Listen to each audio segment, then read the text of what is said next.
A war veteran bought a meal for a crying child at a bus stop, but the next day, he learns who the child really is and breaks down in tears. Before we continue, don't forget to subscribe to the channel, like the video, and comment where in the world you're watching from. Let's go. Harold Thompson stared at the yellowed hospital envelope, his weathered hands trembling slightly.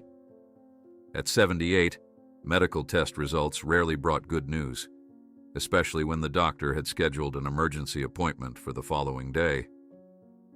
Whatever was inside, it could wait. Perhaps forever. He sighed deeply and tucked the envelope into the pocket of his worn jacket.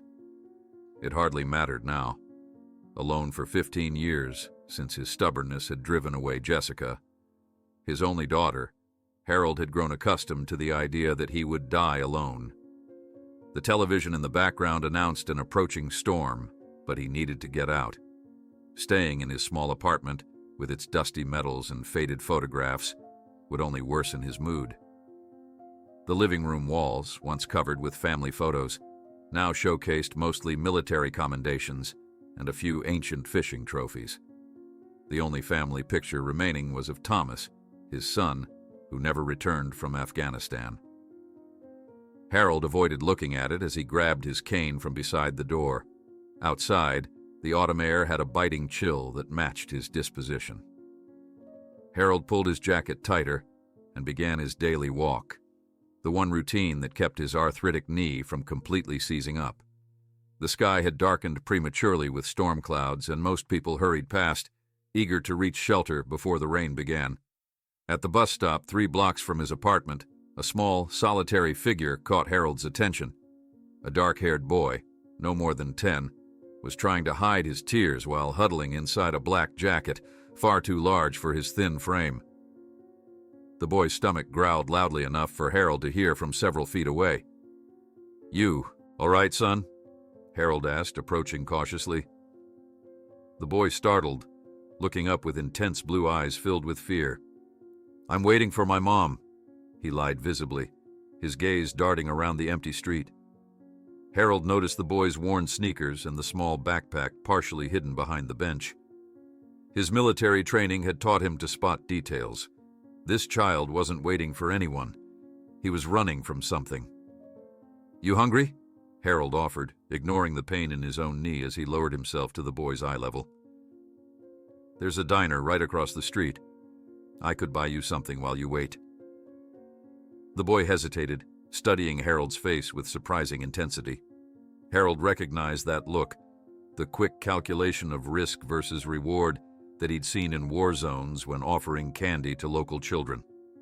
Finally, hunger won out over caution, and the boy nodded. Inside the warm diner, Harold ordered a cheeseburger, fries and hot chocolate for the boy, and just coffee for himself.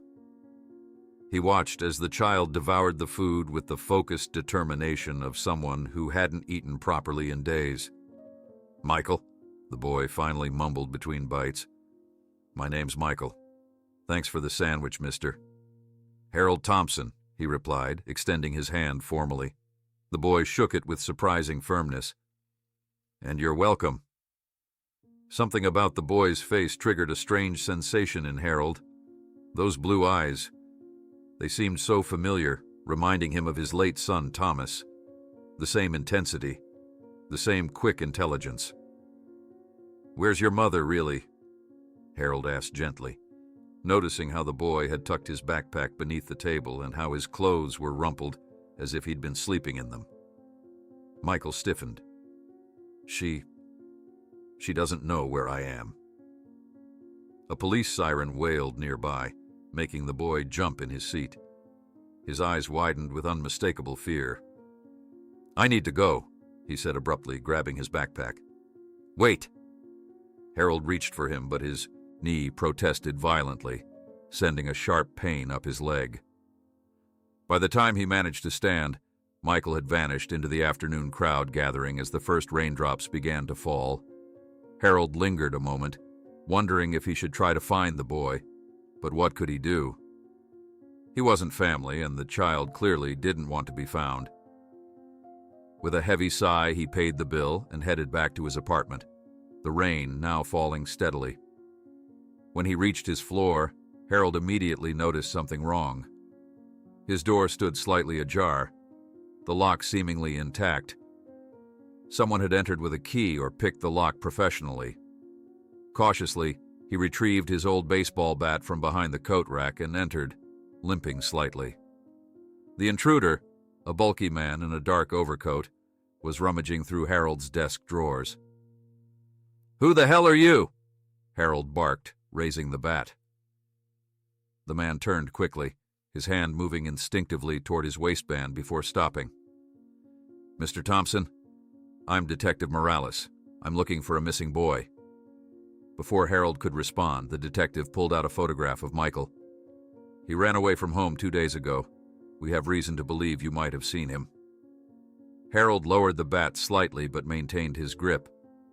"Why are you searching through my things?" "We received an anonymous tip that you were seen with him.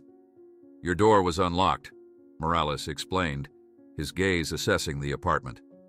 "This boy comes from a complicated family situation. We need to find him quickly." Harold studied the man carefully. 25 years in the military had taught him to read people, and something about this detective felt wrong. His posture was too rigid, his eyes too cold, and most tellingly, there was no visible badge, just a quickly flashed ID that Harold hadn't gotten a good look at. "Never seen that kid before," Harold lied, tightening his grip on the bat, "and I'd appreciate it if you'd leave now." "Are you certain, Mr. Thompson?" Morales' voice hardened slightly. "Harboring a runaway is a serious offense." "I'm certain I want you out of my apartment," Harold replied evenly, "unless you'd like to show me a warrant." A tense moment passed before Morales nodded curtly. "If you do see him, call this number immediately." He placed a business card on the desk. "It's for his own protection." When the so-called detective finally left, Harold locked the door behind him and rushed to the window. He watched as the man entered an unmarked black sedan and made an angry phone call, gesturing forcefully as he spoke. The hair on the back of Harold's neck stood up. Something was very wrong. He grabbed his phone and dialed the local police department. "I'd like to verify if there's a Detective Morales working a missing persons case," he said when connected. After a brief hold, the operator returned.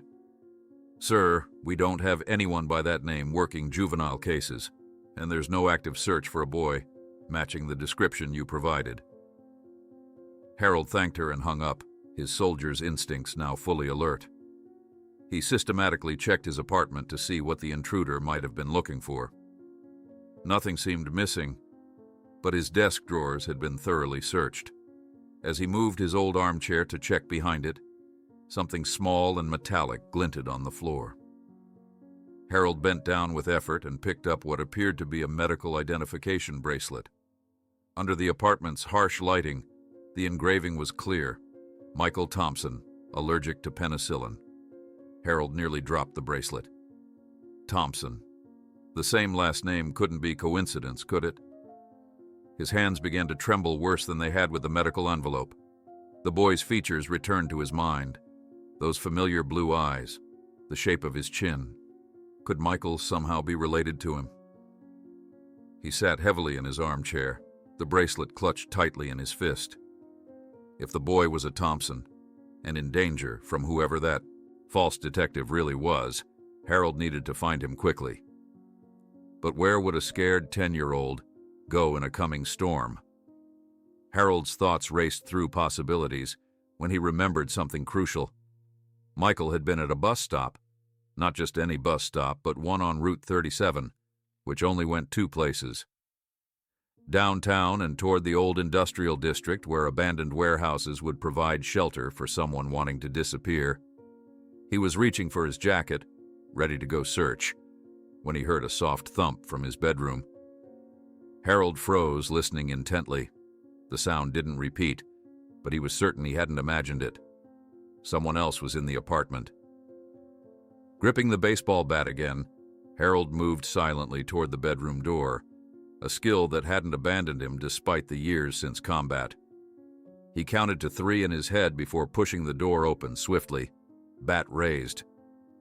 The room appeared empty at first glance, but the closet door was slightly ajar when he knew he always kept it fully closed. Harold approached cautiously, pulling the door open with a sudden motion. He lowered the bat immediately. There, huddled among his old military boots and fallen clothes hangers, was Michael, his eyes wide with fear. "How did you get in here?" Harold asked, softening his voice. "Fire escape," Michael whispered.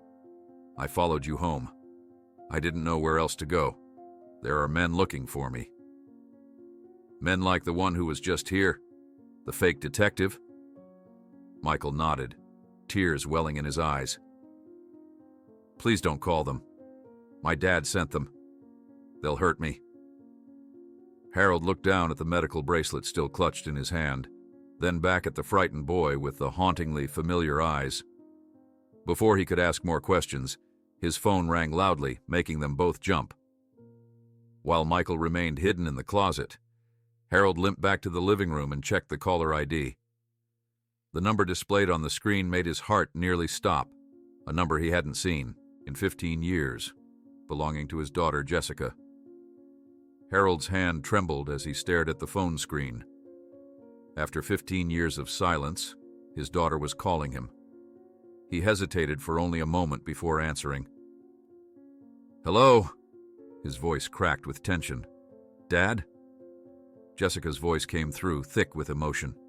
15 years of silence crumbled with that single word. "Jessica?" Harold's voice faltered. "How? Why are you calling?" "Michael is missing," Jessica sobbed. "My 10-year-old son ran away after we had a fight. The police aren't being very helpful, and I had no one else to call." Harold gripped the phone tighter. "Your son? I have a grandson?" The revelation hit him like a bullet. "Yes," Jessica answered, her voice breaking. "I should have told you before, but after our fight when I married Robert, pride got the better of both of us." "Robert?" Harold asked, confused. "I thought you married that musician, Carlos?" A heavy silence fell over the line. "Carlos? There was never any Carlos, Dad. It was Robert, the lawyer you thought was too arrogant." Harold felt the floor disappear beneath his feet. 15 years of separation based on a confusion of names? Before he could process this, Jessica continued. "Michael took a bus somewhere. He found out about you and my old things. Photos, letters. I always told him stories about his brave veteran grandfather that he would meet someday." Harold swallowed hard, remembering the boy at the bus stop. "Jessica, I think I found Michael yesterday." "What?" Her voice sharpened with hope. "A boy at the bus stop near my apartment. Blue eyes, dark hair. I bought him a sandwich." Harold paused, then added, "He's here now, Jessica. He came back to my apartment." Jessica's relief was audible. "Oh my God, is he okay? Please keep him there, Dad. I'm coming right away." While Harold described the encounter, the fake detective, and the medical bracelet, the doorbell rang insistently. Through the peephole, he saw the same man from earlier, now accompanied by a second individual, taller and leaner, with cold eyes that surveyed the hallway methodically. "Jessica, there's someone at my door pretending to be police. Something is very wrong." "My God," Jessica gasped. "Robert. He has some dangerous associates. We're getting divorced, and he threatened to take Michael away permanently." The door shuddered with violent blows. Harold clutched the phone tightly. "Come here right now. I'll try to keep Michael safe." "I'm already on my way. Dad, be careful. Robert's associates aren't just lawyers. They're fixers." Harold hung up and hurried back to the bedroom, where Michael was now sitting on the edge of the bed, his small backpack clutched to his chest. "That was your mother," Harold said gently. "She's coming to get you." Relief washed over Michael's face, quickly replaced by fear when another bang shook the door. "They're going to break in, aren't they?" Harold nodded grimly. Probably. Listen carefully, Michael. Is there something specific they're looking for? Something you took? Michael hesitated, then unzipped his backpack and pulled out a small blue USB drive. Dad keeps this in his desk safe. I heard him talking about things on it, scary things. People who needed to be taken care of. The door splintered with a loud crack. Their time had run out. Quick, Harold whispered, pointing to the window. Fire escape. Go down one floor and knock on Mrs. Kravitz's door, apartment 3B. Tell her Harold sent you and to keep you hidden. What about you? Michael's eyes widened. I'll be right behind you. I just need to slow them down. As Michael slipped out the window, Harold grabbed his baseball bat and positioned himself beside the apartment door. Just as he'd calculated, the door exploded inward moments later, and the fake detective burst through, followed by his companion. Where's the boy, old man? The false Morales demanded. Harold raised the bat. I don't know what you're talking about. The second man pulled out a gun from inside his jacket. The kid has information he shouldn't, and his father wants to make sure no one else has it either. What information? Harold asked, trying to buy time while backing toward the kitchen. Don't play dumb, the first man advanced. The USB drive. The kid took a flash drive from his father's office before running away. Harold saw his opportunity when the armed man glanced toward the bedroom. With surprising agility for his age, Harold swung the bat hard, striking the gunman's wrist. The weapon clattered to the floor. In the same motion, Harold pivoted and brought the bat down on the other attacker's legs. The man howled in pain and stumbled. Harold made a dash for the door, but not before the first attacker lunged at him with a knife, slashing his arm. Ignoring the burning pain, Harold staggered into the hallway and toward the stairs, the men's angry shouts following him. The building's emergency stairwell echoed with their pursuit as Harold descended as quickly as his injured knee would allow. His military training from decades ago kicked in. Move quickly, stay focused, ignore the pain. The warm blood trickling down his arm reminded him of fields far away and long ago, but this time, the life at stake wasn't his fellow soldiers. It was his grandson's. When he burst out into the rain-soaked street, Harold looked frantically for Michael. The downpour had intensified, sheets of water reducing visibility to mere yards. He limped toward Mrs. Kravitz's window, but before he could reach it, someone crashed into him from around the corner. "Mr. Harold!" Michael exclaimed, his soaked backpack clutched to his chest. The boy's eyes widened at the sight of blood staining Harold's sleeve. "You're hurt!" "No time!" Harold gasped, grabbing Michael's shoulder and pulling him under the protection of a nearby store awning. "Those men are looking for something you took from your father. A USB drive?"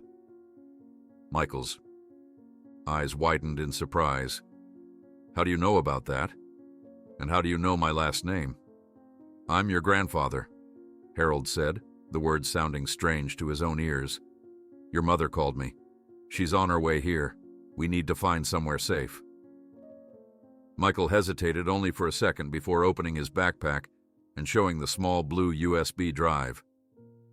Dad was talking with scary men about cleaning up people. There were documents on this drive, names, dates. He doesn't know I saw. A black car turned the corner slowly, headlights illuminating the rain-drenched street.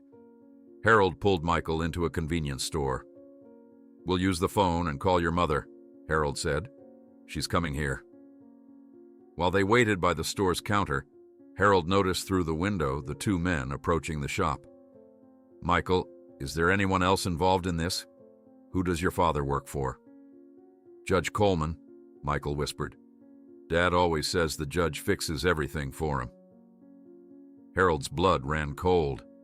Judge Coleman was known for his questionable sentences in cases involving white-collar criminals.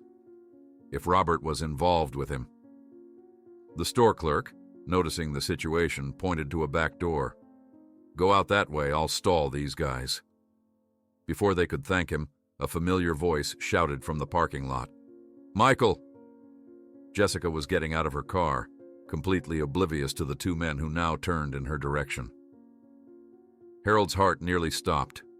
Through the rain-streaked window, he could see his daughter for the first time in 15 years. Her hair was shorter now, with strands of premature gray, but her face, so much like her mother's, was exactly as he remembered. And right now, that face was in grave danger. "Jessica, watch out!" Harold shouted, but his voice was drowned by the storm. Michael bolted toward the door. "Mom!" Harold limped after him as quickly as he could, desperate to intercept the men moving toward Jessica. One of them had already drawn his gun. Acting on pure instinct, Harold grabbed a metal trash can near the store entrance and hurled it with all his strength. It crashed into the legs of the armed man, sending him sprawling face first into a puddle.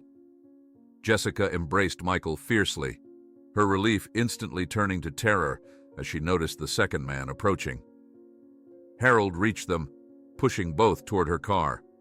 "Drive," he ordered, yanking open the back door and shoving Michael inside before climbing in himself. Jessica didn't need to be told twice. She jumped into the driver's seat just as the second attacker reached the car, smashing the rear window with the butt of his gun. Glass showered over Harold's back as he shielded Michael with his body. Jessica stomped on the accelerator, sending the attacker tumbling onto the wet pavement. The car fishtailed on the slick road before gaining traction. Harold looked back to see the men scrambling to their vehicle. "They're coming after us," he warned, checking Michael for injuries. "Are you hurt?" The boy shook his head, clutching his backpack. "I'm okay." Jessica navigated through side streets, her knuckles white on the steering wheel. "Dad, what's happening? Who are those men?" Between labored breaths, Harold explained about the USB drive, the incriminating documents, and the connection to Judge Coleman. "That explains so much," Jessica said bitterly. "Robert changed after he started working for Coleman. Money appearing from nowhere, secret trips. When I filed for divorce, he threatened to take Michael from me permanently." A bullet shattered the rear windshield, making them all duck down. Jessica accelerated even more, swerving into an underground parking garage. "We need the police," Harold insisted.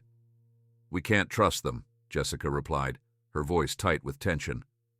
"Coleman has contacts throughout the department. If we hand over the drive without making copies—" "I know someone," Harold said suddenly. "From my Army days. Frank Gideon. He works in, cybersecurity now. If anyone can protect this information, it's him." Jessica nodded, driving out of the parking garage through another exit while the black sedan sped past the main entrance. For a moment, they breathed easier. "Grandpa," Michael said quietly, using the word for the first time, "your arm is bleeding a lot." Harold looked down at his injury. The cut was deeper than he had realized, and the adrenaline was beginning to wear off, leaving intense pain in its place. His old field jacket was soaked with a mixture of rain and blood. "We need to take care of that," Jessica decided, driving toward a small motel on the outskirts of town. In the cheap motel room under the flickering fluorescent light, Jessica attended to Harold's wound with the first aid kit from her car. Her hands moved with practiced efficiency, a skill Harold suddenly realized she must have developed as a mother. "You've missed a lot," she said softly, cleaning the cut. Michael's first words, his first steps, his first broken arm from climbing a tree he had no business being in. Harold winced, not from the physical pain. "Jessica, about Carlos or Robert. I never meant to." "I know, Dad," she interrupted. "Mom always said you were terribly with names. I should have realized you just got confused." 15 years, Harold whispered. "We lost 15 years over a misunderstanding." While they talked, Michael connected the USB drive to Jessica's laptop. "Look," he said, turning the screen toward them. "These are account records, emails. There's a list of jurors and witnesses with notes about how to persuade them." Harold examined the documents, recognizing names from notorious cases that had ended in surprisingly lenient sentences. Coleman and his associates have been manipulating the system for years. Jessica gasped at one particular file. "This has Robert's signature. He's been helping falsify evidence in major criminal cases. As they discussed what to do next, a knock at the door froze them all. Harold signaled for silence. "Room service," a female voice announced. "We didn't order anything," Jessica whispered. The doorknob turned slowly. Harold grabbed a lamp as an improvised weapon, positioning himself near the door. When the door opened, a woman in uniform quickly entered, closing it behind her. "Frank Gideon sent me," she said, surprising Harold. "My name is Diana. He received your message and sent me to get you." Jessica rushed to Michael, sheltering him behind her. "How do we know we can trust you?" Diana showed an FBI badge. "We've been investigating Coleman for months, but we didn't have concrete evidence. What you have could finally bring him down."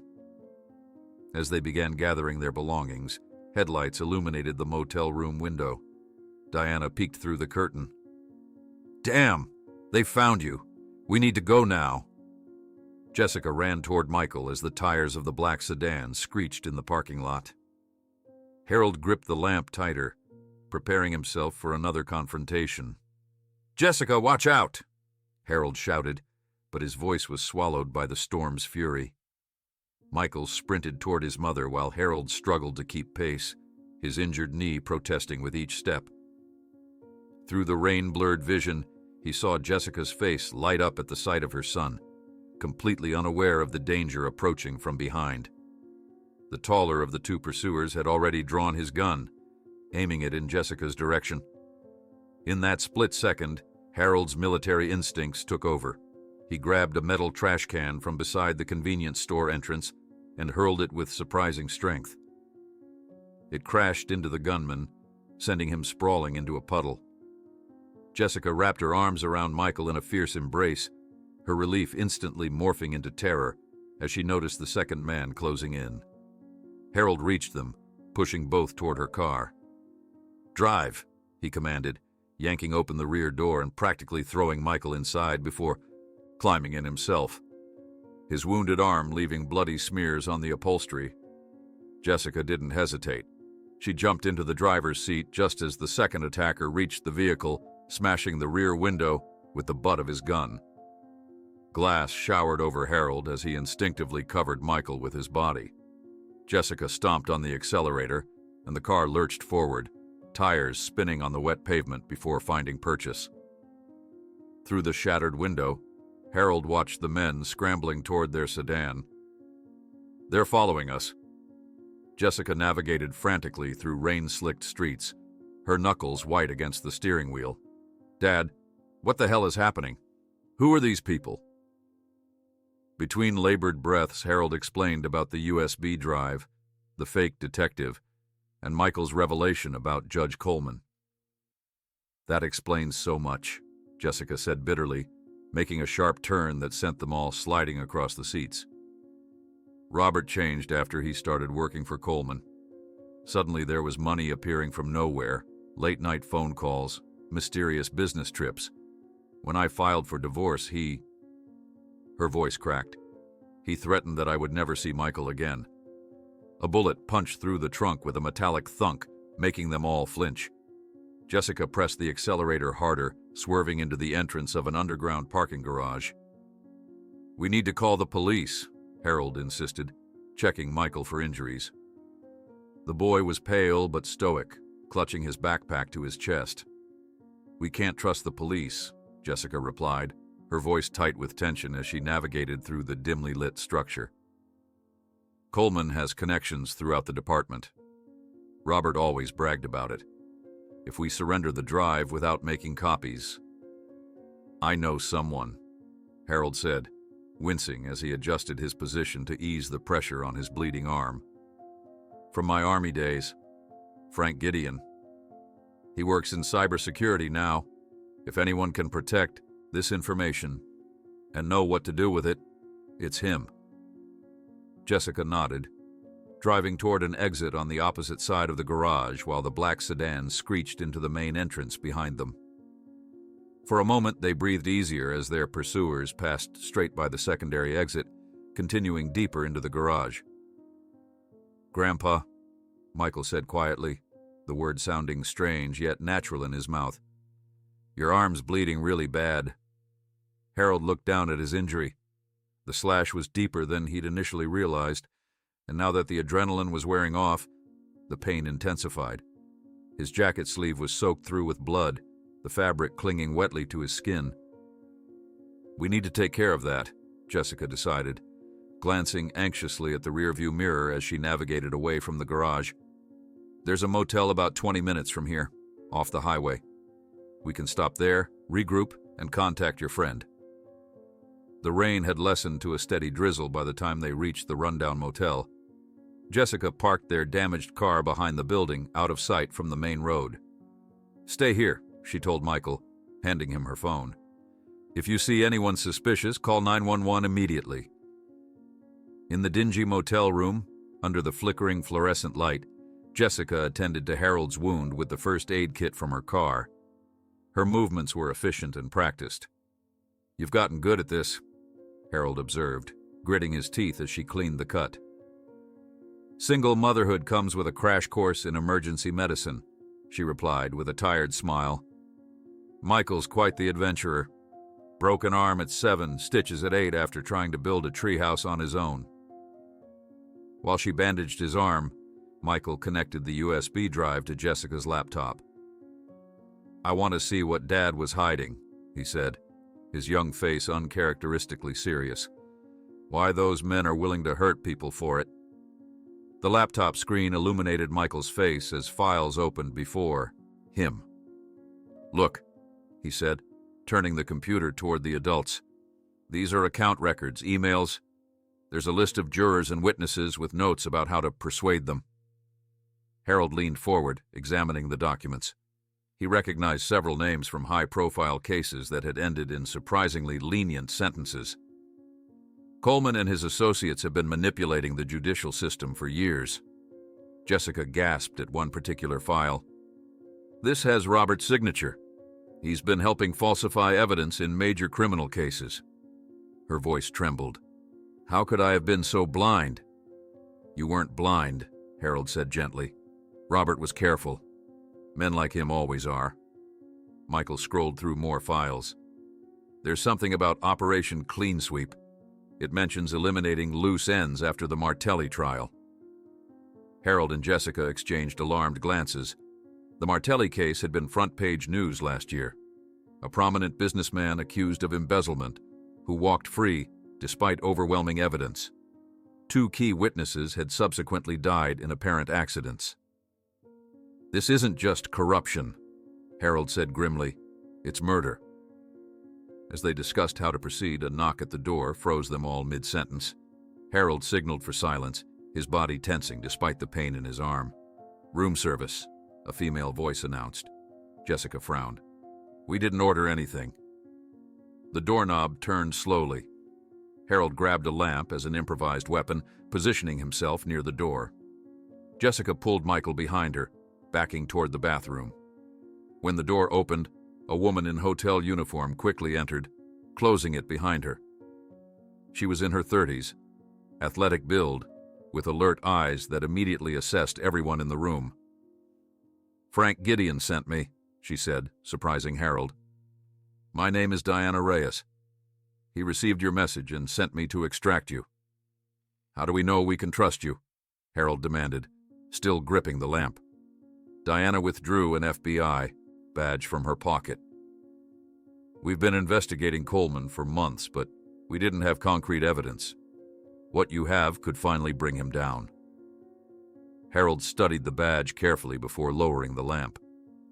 Frank always said he had friends in high places.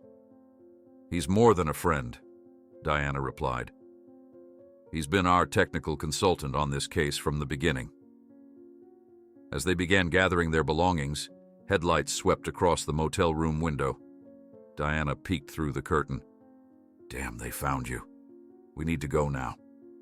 Harold grabbed Michael's backpack while Jessica quickly shut down the laptop, the USB drive clutched tightly in her hand. Diana drew her service weapon and checked the clip. My car's around back. Stay low and follow me. They rushed out the door and into the rain, But they hadn't made it halfway across the parking lot when the black sedan screeched to a halt, cutting off their path to Diana's vehicle. The fake detective Morales and 3 other men emerged, weapons drawn. "End of the line," Morales called out, his gun trained on them. "Hand over the drive now." Diana stepped forward, her own weapon raised. "FBI, drop your weapons." A moment of tense silence followed as both sides assessed each other. Then one of the men recognized Diana. "It's Agent Reyes. She's with the FBI." The ensuing gunfire erupted without warning. Diana shoved Harold, Jessica, and Michael behind a parked car while returning fire. Harold pulled Michael close, shielding him with his body, muscle memory from combat decades ago taking over. "We need to get to my car," Diana shouted, hitting one of the attackers in the shoulder. In the chaos, Jessica cried out in pain. A bullet had grazed her thigh. Blood quickly soaked through her jeans as she collapsed against the car. "Mom!" Michael screamed, trying to reach her. "Stay down!" Harold ordered, pulling him back. While Diana provided covering fire, Harold half-carried, half-dragged Jessica toward the FBI agents. Vehicle, with Michael close behind. They managed to pile into the car, but as Diana slid into the driver's seat, a bullet struck her in the shoulder. She grimaced but managed to start the engine and accelerate away, 2 vehicles now in pursuit. "How bad?" Harold asked, checking Jessica's leg. The bullet had torn through flesh but hadn't hit anything vital. "I'll live," Jessica said through gritted teeth, pressing a wadded-up shirt against the wound. "Michael, are you okay?" The boy nodded, his face pale with shock. In the front seat, Diana was struggling to maintain control of the vehicle with one hand, blood soaking through her jacket. "We won't make it," she said, her voice strained. "They've blocked the road ahead." Through the windshield, Harold could see flashing lights at an impromptu roadblock half a mile ahead. But these weren't police lights. They were the hazard signals of civilian vehicles positioned strategically across the highway. He surveyed their surroundings, his military training kicking in. "We're near Blackwood Lake," he realized. "I know an abandoned hunting cabin there. We can hide, treat our wounds, and send the files to Frank."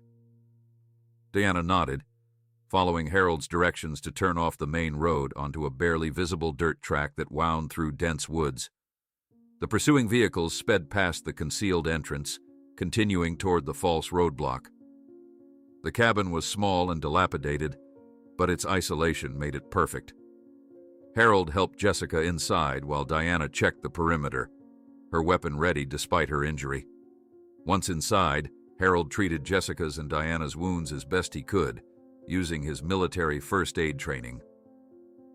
Michael, exhausted by the night's events, had fallen asleep on the dusty sofa, his backpack still clutched protectively. Diana attempted to send the files using her secure phone, but shook her head in frustration. "No signal out here. We're completely isolated." "And they won't give up easily," Harold said, peering through the window into the darkness. "We'll wait until dawn and try the Western Trail. They'll be watching the main road." Jessica reached for her father's hand, tears in her eyes. "I'm sorry for all these lost years." Harold squeezed her hand gently. "Me too, sweetheart. Me too." The distant sound of vehicles broke the moment. Headlights cut through the darkness, approaching along the trail they had used. "They found us," Diana said, rising painfully to her feet. "And I'm out of ammunition." The cabin offered little protection against armed men. Harold assessed their situation with the rapid calculation of a combat veteran. 2 wounded women, an exhausted child, and himself, an old man with a bad knee and a slashed arm, against professional killers. The odds were not in their favor. "We need a plan, fast," he muttered, scanning the cabin's interior. The wooden walls, weathered by decades of neglect, would provide no resistance against bullets. Diana pressed a hand against her bleeding shoulder. "They'll surround the cabin. Standard procedure." Harold limped to the window, careful to stay out of sight. Through the rain-streaked glass, he could see headlights approaching through the trees, still distant, but drawing closer by the second. The tunnel, he whispered, a memory suddenly resurfacing. This cabin belonged to a bootlegger during Prohibition. There's a hidden tunnel that leads to the lake. Are you sure? Jessica asked, struggling to stand despite her injured leg. Harold nodded, moving toward the center of the room. I came here once with your grandfather. He showed me the hiding place. He pushed aside a threadbare rug, revealing a trap door nearly invisible against the wooden floorboards. Michael had awakened at the sound of approaching vehicles, his young face lined with exhaustion and fear. Like in the movies? He asked, a flicker of boyish interest momentarily displacing his terror. Help me open this, Harold said, wincing as his injured arm protested. Together they pulled on the iron ring embedded in the floor. The trapdoor creaked open, revealing a narrow staircase descending into darkness. While Diana and Jessica prepared to help Michael down, Harold moved quickly to a dusty cabinet in the corner. Inside, he found what he was looking for: a metal can of kerosene, still half full after all these years, and several old rags. What are you planning? Jessica asked, alarmed by the look of grim determination on her father's face. Buying time, Harold replied, beginning to distribute the kerosene in strategic locations around the cabin. Get Michael down there. I'll create a distraction. Diana understood immediately. A fire will keep them occupied and the smoke will cover our tracks. Jessica's eyes widened.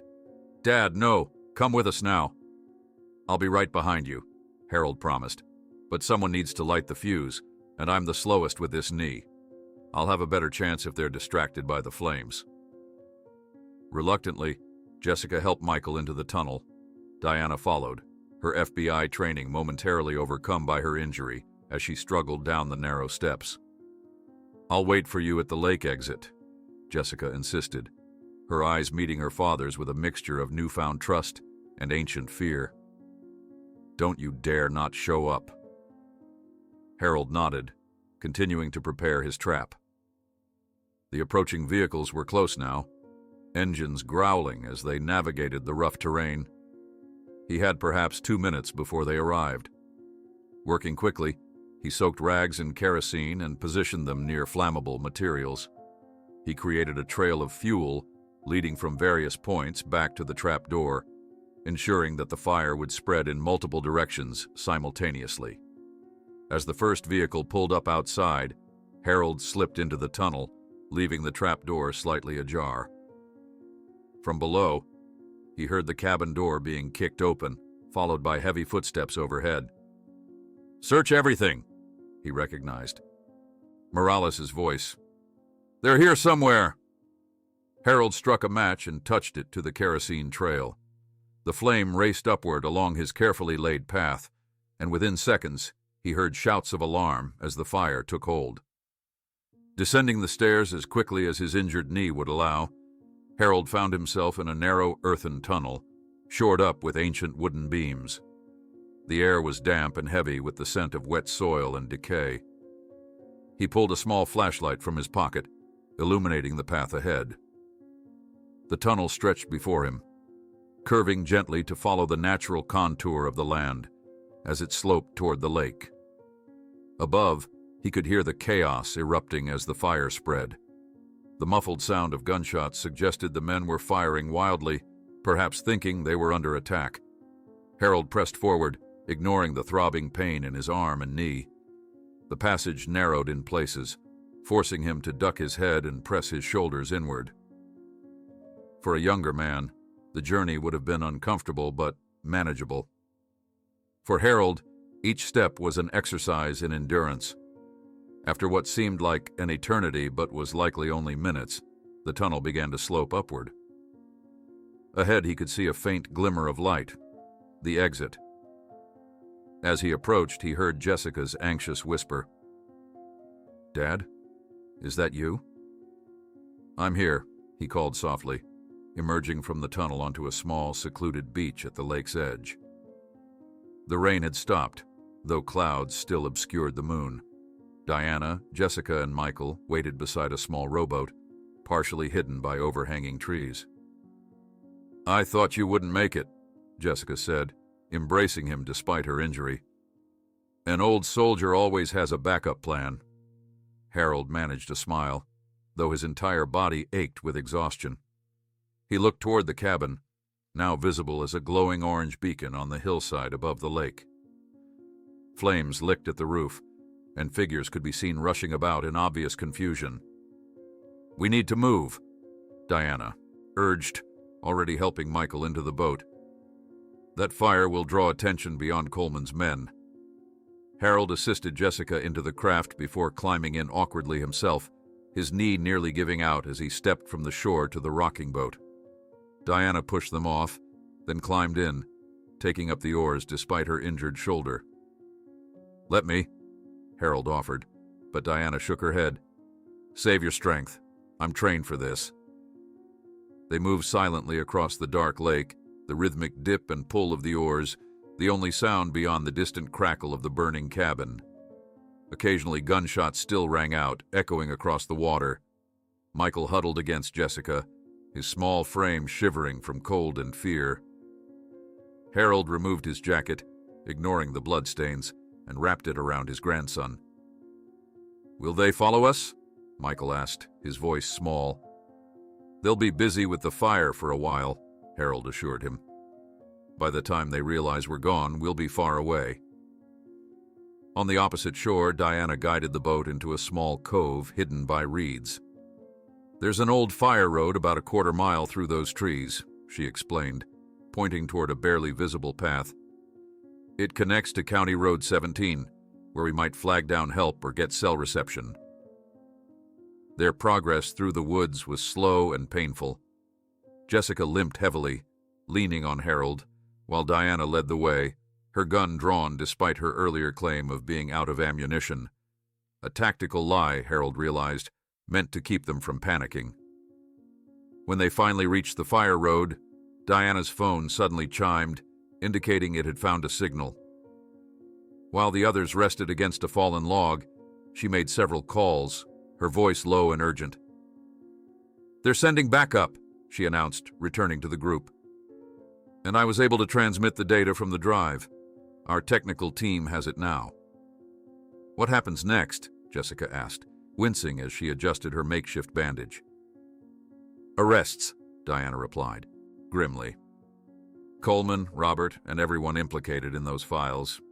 But we need to get you all to safety first. There's a safe house about 20 miles from here." A small bed and breakfast at the edge of a neighboring town served as their temporary refuge. The elderly couple who owned it asked no questions when Diana flashed her badge, simply providing rooms and first aid supplies. A local doctor discreetly summoned by the FBI arrived an hour later to properly treat their wounds. In the following hours, as they recovered in the quiet safety of the inn, news began to trickle in. Judge Coleman had been arrested at his home. Robert Thompson and 12 others connected to the judicial manipulation scheme had been taken into custody. The documents on the USB drive had provided all the evidence needed. 3 days later, in a hospital room where Jessica was receiving follow-up treatment, Harold sat watching doctors change her bandages. "You know," she said thoughtfully, "I never understood why you hated Robert so much." Harold shook his head, a rueful smile crossing his weathered face. "Honestly, I think I made the whole thing up in my head. After your mother died, I was so lonely, so bitter. It was easier to push people away than face the grief." Michael entered the room carrying a newspaper. "Look, we're on the front page." The headline proclaimed, "Heroic Family Uncovers Judicial Corruption Scheme." Diana appeared shortly after, her arm in a sling but smiling. "Frank is impressed with all of you. The FBI would like to make a formal statement of gratitude." Harold laughed. "The only thanks I want is to see Jessica and Michael safe." "What about your medical appointment?" Jessica asked. "You mentioned test results when this all started." Harold pulled the crumpled envelope from his pocket. He opened it for the first time and began to laugh. "All this time, it's just a reminder to renew my prescription for reading glasses." Everyone joined in the laughter, the tension of the past days finally dissipating. A week later, Harold, Jessica, and Michael walked together past the same bus stop where everything had begun. Michael held a small box. "What's in there?" Harold asked. Michael opened the box, revealing a worn military medal. "Mom kept this all these years. It belonged to Uncle Thomas. She said you gave it to him before he went to war." Harold took the medal with trembling hands. "I thought I'd lost this forever." "Some things always find their way back," Jessica smiled. "Like families." As the bus arrived, Michael looked up at his grandfather. "So, Grandpa, now that we're going to live near each other, can you teach me how to fish?" Harold smiled, placing the medal back in the box and returning it to Michael. "Of course I can, but first I'll teach you something more important." "What?" Michael asked curiously. "How to spot a real detective." Harold winked, making them all laugh as they boarded the bus, together as a family for the first time. While they settled into their seats, Harold glanced out the window at the passing city. The entire ordeal seemed almost dreamlike now, yet the bandages on his arm and Jessica's leg were tangible reminders of how close they had come to disaster. As the family began to discuss dinner plans for their first proper meal together, headlights flashed briefly in the darkening street behind the bus. Harold turned sharply, his old instincts flaring, but the vehicle, a black sedan, turned at the next corner and disappeared.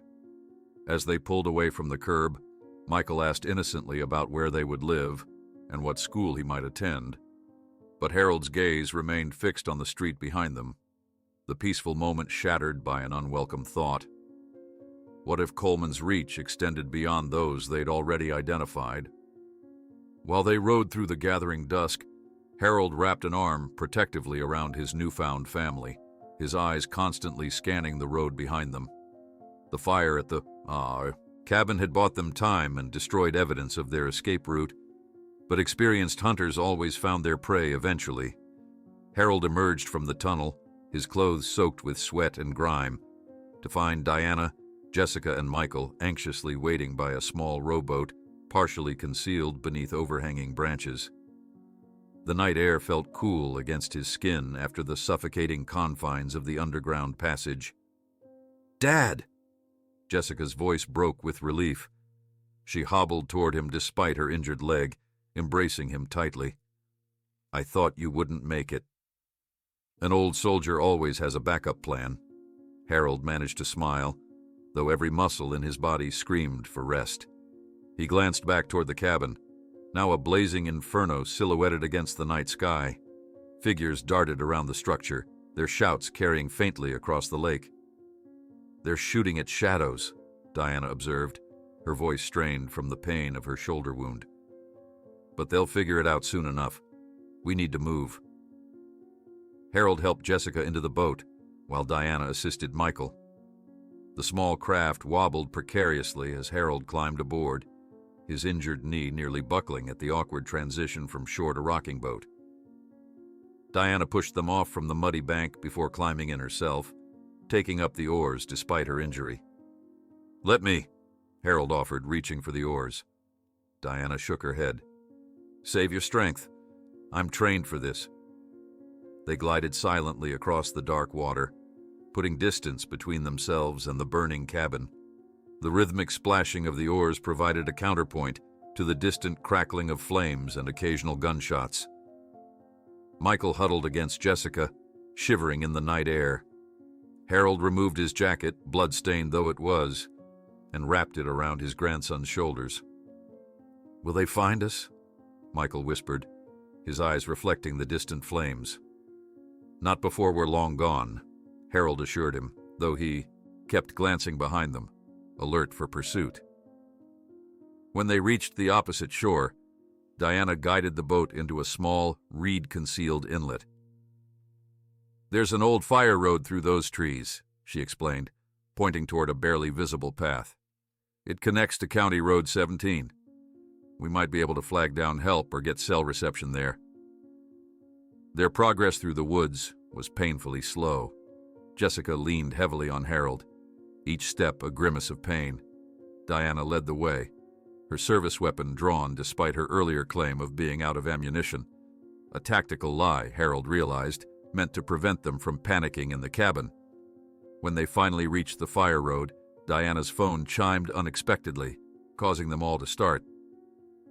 She moved away from the group, making several calls in a low, urgent voice while the others rested against a fallen log.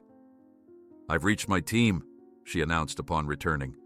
"Backup is on the way, and I've transmitted the data from the USB drive to our secure server. Our technical team is already analyzing everything." "What happens now?" Jessica asked, adjusting the makeshift bandage on her thigh. "Arrests," Diana replied firmly. "Coleman, Robert, everyone implicated in those files. But first, we need to get you all to safety. There's a safe house about 20 miles from here." The safe house turned out to be a quaint bed and breakfast at the edge of a neighboring town.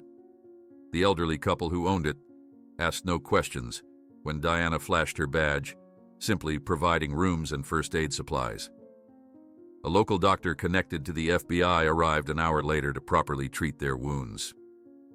Harold sat in a comfortable armchair by the window, watching the dawn break over unfamiliar hills. His arm had been professionally cleaned and stitched, and pain medication dulled the worst of his discomfort. Diana entered the room, her phone in hand, expression serious but satisfied. "It's happening," she said. "Judge Coleman was arrested at his home 30 minutes ago. Robert Thompson was taken into custody at his law office. 12 others connected to the scheme have been detained, including 3 police officers and the district attorney's chief of staff. All because of what was on that drive," Harold mused, the magnitude of what they'd uncovered finally sinking in.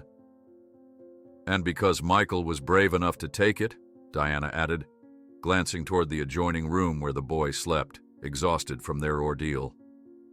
In the hours that followed, news reports began confirming Diana's updates. The arrests were front-page news, with early reports describing a massive judicial corruption scheme that had influenced dozens of high-profile cases over the past decade. 3 days later, Harold sat in a hospital room, watching doctors change Jessica's bandages. The wound was healing well, though she would likely walk with a slight limp for several weeks. "You know," Jessica said thoughtfully, "I never understood why you hated Robert so much." Harold shook his head, suddenly embarrassed.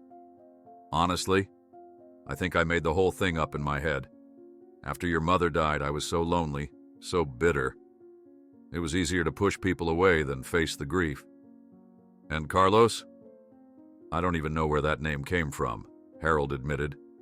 "I met Robert exactly once at that dinner before your engagement. I was so determined to find something wrong with him that I couldn't even remember his name correctly." Jessica reached for his hand. 15 years, Dad. We lost 15 years. "Not anymore," Harold promised, squeezing her fingers gently. Their conversation was interrupted as Michael burst into the room, waving a newspaper excitedly. "Look, we're on the front page," the headline proclaimed. "Heroic Family Uncovers Judicial Corruption Scheme." The article, while carefully avoiding certain sensitive details, described how 3 generations of the Thompson family had worked with the FBI to expose Judge Coleman's corruption network. Michael's eyes shone with pride as he read portions aloud, emphasizing the parts that described his grandfather as a decorated veteran whose military training proved crucial to their escape. Diana appeared shortly afterward, her arm in a sling, but her expression lighter than they had yet seen it. "Frank is impressed with all of you," she said, leaning against the doorframe. "The FBI would like to make a formal statement of gratitude once this all dies down." Harold laughed softly. "The only thanks I want is to see Jessica and Michael safe." "What about your medical appointment?" Jessica asked suddenly. "You mentioned test results when this all started, that envelope you were carrying." Harold had almost forgotten. He reached into his jacket pocket, which someone had thoughtfully hung by the hospital room door, and pulled out the crumpled envelope from the medical center. It had somehow survived their entire ordeal, though it was now stained and tattered. With everyone watching, he finally tore it open and unfolded the single sheet of paper inside. He stared at it for a moment, then began to laugh, deep, genuine laughter that made his injured arm ache. "All this time," he managed between chuckles, "it's just a reminder to renew my prescription for reading glasses."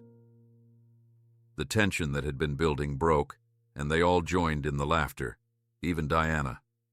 After everything they'd been through, the anticlimax was somehow perfect. A week later, Harold found himself walking with Jessica and Michael past the same bus stop where everything had begun. His knee still ached, and his arm remained bandaged, but the afternoon sun felt warm and revitalizing. They had spent the morning looking at apartments near Jessica's home, as Harold had decided to move closer to his family. Michael walked between them, holding a small wooden box. Harold glanced at it curiously. "What's in there?" he asked. Michael paused, opening the box to reveal a worn military medal nestled on a bed of faded blue velvet. "Mom kept this all these years," he explained. "It belonged to Uncle Thomas. She said you gave it to him before he went to war." Harold took the medal with trembling hands, memories flooding back. He had given this to Thomas the night before his deployment, telling him to return it in person. When Thomas was killed in action, Harold had assumed the medal was lost forever. "I found it among his personal effects," Jessica explained softly. "I always meant to return it to you, but then, well, you know." Harold ran his thumb over the tarnished surface, feeling the weight of years gone by. "I thought I'd lost this forever." "Some things always find their way back," Jessica smiled, her eyes meeting his. "Like families." The bus arrived, hissing to a stop beside them. As they prepared to board, Michael looked up at Harold with newfound admiration. "So, Grandpa, now that we're going to live near each other, can you teach me how to fish? Dad never took me."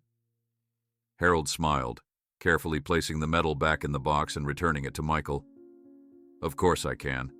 But first, I'll teach you something more important." "What?" Michael asked, curiosity brightening his eyes. "How to spot a real detective." Harold winked, making them all laugh as they boarded the bus, together as a family for the first time. As they settled into their seats, Harold gazed out the window at the city passing by. The events of the past week seemed almost dreamlike now, yet the bandages on his arm and Jessica's limp were tangible reminders of how close they had come to tragedy.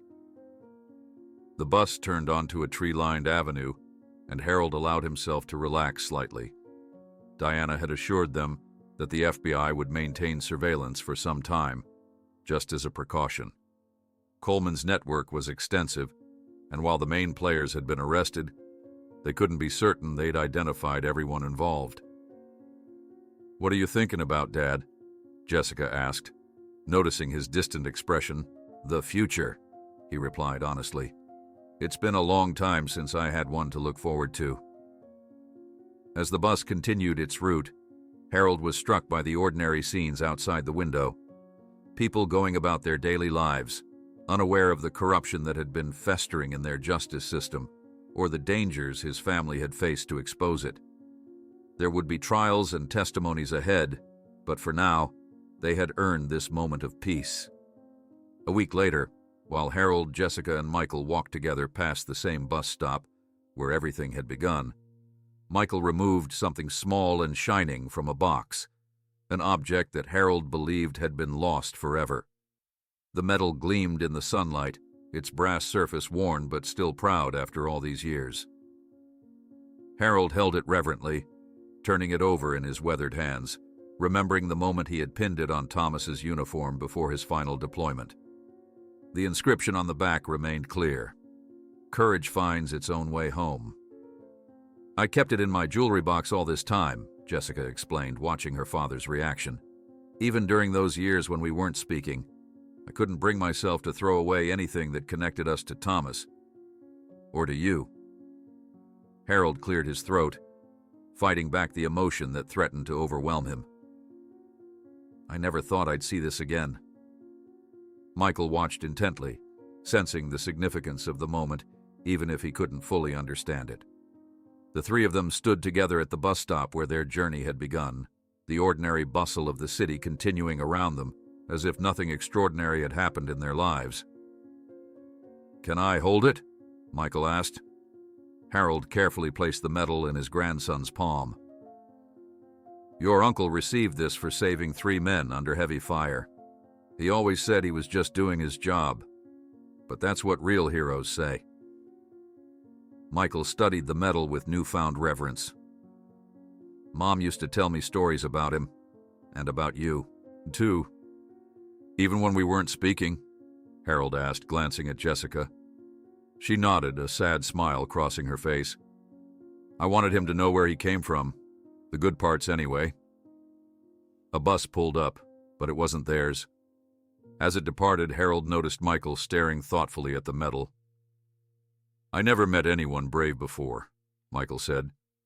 "Not in real life, just in movies and games." Harold chuckled. "Then you haven't been paying attention. Your mother is one of the bravest people I know." Jessica blushed slightly. "I just did what needed doing." "Exactly," Harold said with a knowing nod. "That's what courage is." Their bus arrived, and they boarded together, Harold moving slowly but steadily, his knee still troublesome but improving daily. As they settled into their seats, Michael carefully returned the medal to its box. "Will you tell me more stories about when you were a soldier?" he asked Harold.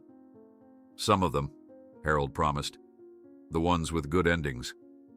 The bus carried them across town to a modest apartment building that Harold was considering renting. The realtor met them outside, a cheerful woman in her 50s who didn't seem to notice or care about Harold's slight limp or the fading bruises on Jessica's face. "It's not fancy," she warned as she unlocked the door to Unit 3B. "But it's clean, quiet, and only 6 blocks from your daughter's place." The apartment was small but well-maintained, with large windows that let in ample light and a view of a small community garden across the street. Harold moved through the rooms, mentally placing his few belongings, already imagining morning coffees and evening conversations. "What do you think?" he asked Michael, who was examining the built-in bookshelves with appreciation. "It's cool," the boy declared, "and it has enough space for your books and fishing stuff." Jessica was checking the kitchen, opening and closing cabinets. "The appliances are new," she noted. "And there's a farmer's market every Saturday, just down the block." Harold nodded, already decided. This would be his new beginning, close enough to be part of their daily lives, but still maintaining the independence that had defined him for so long. As the realtor stepped outside to take a phone call, Jessica's phone rang. Her expression shifted from relaxed to concerned as she checked the caller ID. "It's Diana," she said, answering quickly. "Hello?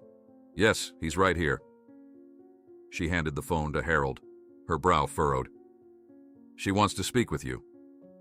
Harold took the phone, an uneasy feeling settling in his stomach. "Diana? What's going on?" Diana's voice was professionally calm, but he could detect the underlying tension. "Harold, I'm sorry to disturb your apartment hunting, but we've uncovered some new information. The Coleman investigation has revealed more extensive connections than we initially thought." Harold moved to the window, instinctively seeking a tactical view of the surroundings. "What kind of connections?" "The corruption network extends beyond the local judiciary. We've found links to state-level officials and possibly federal contacts. Some significant players managed to avoid our initial sweep." Harold watched as the realtor chatted with a man who had approached her on the sidewalk. Something about the man's posture, the way he stood, weight evenly distributed, aware of his surroundings, triggered Harold's internal alarm. "These people who avoided arrest," Harold said carefully. "They know about us?" "That's my concern," Diana confirmed. "Robert has begun cooperating with prosecutors, which puts a target on anyone connected to the case. I'd like to arrange additional protection for you and your family." Harold noticed the man outside glance up at his window. Their eyes met briefly before the stranger turned away, rejoining the flow of pedestrians. "I understand," Harold said. "We're at the Westview Apartments on Maple Street. How soon can your people be here?" 20 minutes, Diana replied. "Stay inside until they arrive." Harold ended the call and handed the phone back to Jessica. "We need to talk." For the next 15 minutes, Harold explained the situation to Jessica and Michael. The investigation had uncovered a more extensive conspiracy than initially believed, with Coleman's network reaching into higher levels of government. Some of these people remained at large and might seek retribution against witnesses, especially against the family that had exposed everything. "Are we in danger again?" Michael asked, his earlier excitement about the apartment fading into apprehension. "Diana is just being cautious," Harold assured him, though his own instincts were on high alert. "The FBI will provide protection until all the arrests are made." Jessica sank onto the apartment's window seat, her face pale. "I thought it was over." "Almost," Harold said, sitting beside her. "But we need to be careful a little longer." The realtor returned, apologizing for the interruption. Harold signed the rental agreement with half his attention, the rest focused on the street below and the stairwell beyond the apartment door. By the time they finished the paperwork, 2 plainclothes FBI agents had arrived, introducing themselves discreetly. Back at Jessica's house later that evening, Michael had finally fallen asleep after hours of restlessness. Harold found Jessica in the kitchen, staring at her laptop screen. "He's having nightmares," she said without looking up. "About those men chasing us." Harold nodded gravely. "That's normal after what he's been through. It will get better with time." "Will it?" Jessica closed the laptop. "Diana called again while you were putting him to bed. Robert has provided more names, details about operations they carried out, people they removed." Harold sat across from her at the kitchen table. "You didn't know what he was involved in?" "I should have," she insisted. "There were signs. The late-night calls, the unexplained cash, the way he'd sometimes vanish for days on business trips, but return without any of the usual travel fatigue." She rubbed her temples. "I was so occupied with Michael and my own career that I didn't see what was happening right under my nose." "You saw enough to leave him," Harold reminded her. "Your instincts were working." Jessica gave him a sad smile. "I guess I inherited your suspicious nature after all." Their conversation was interrupted by a soft knock. Agent Wilson, one of their FBI protection detail, entered the kitchen. "Sorry to disturb you," he said, his expression professional but concerned. "There's a vehicle that's passed by the house 3 times in the last hour. Gray sedan, tinted windows.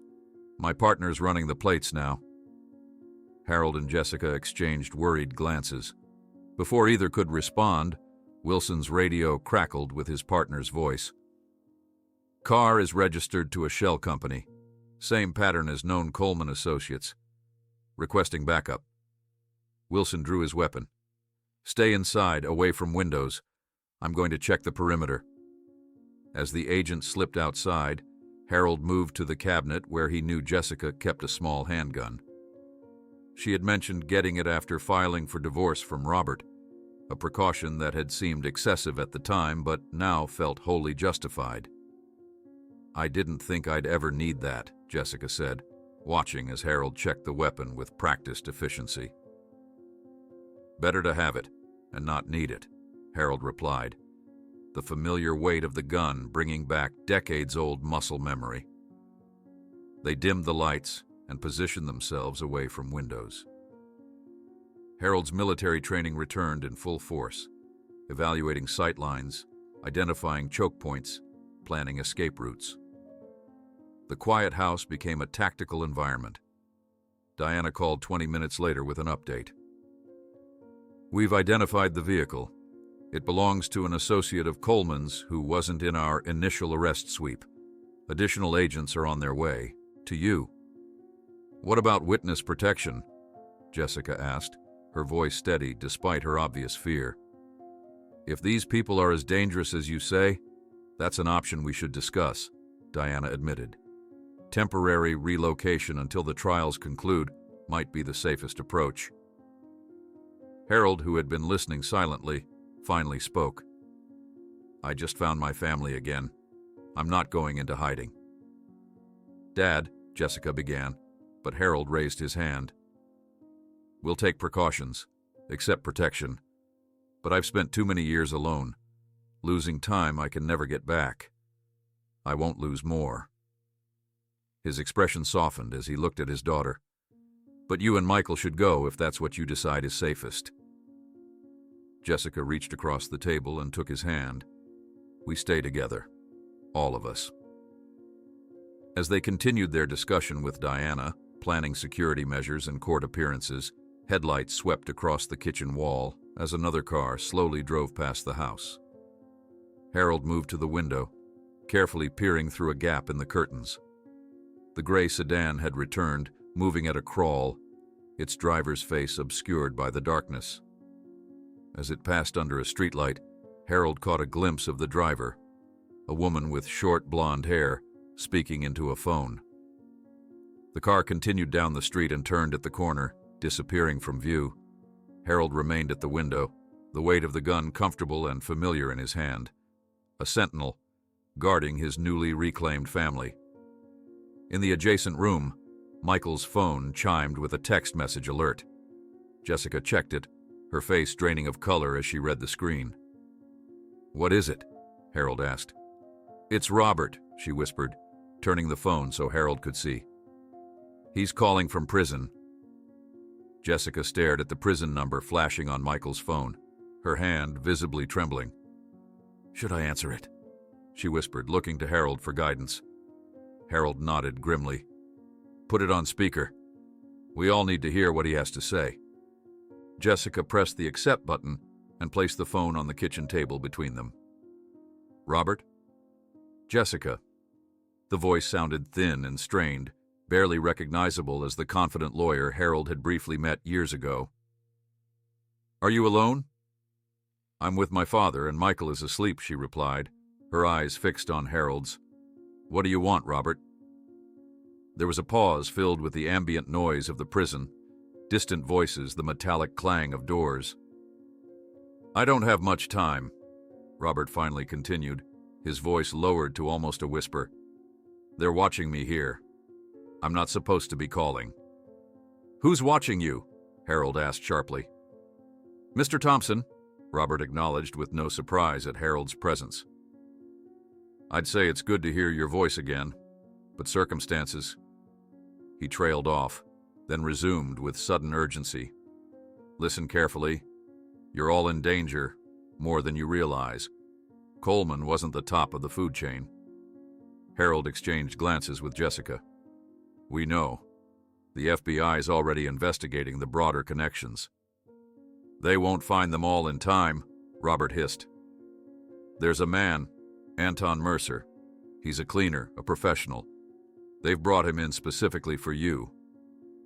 Jessica clutched the table edge. "What are you saying, Robert?"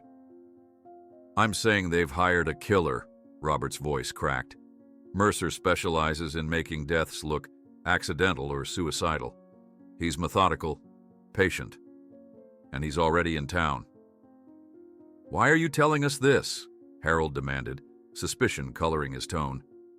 "Because despite everything, I don't want Michael hurt," Robert replied, an unexpected sincerity in his voice. "I've done terrible things, Mr. Thompson. Things I can never make right. But I draw the line at letting my son become collateral damage."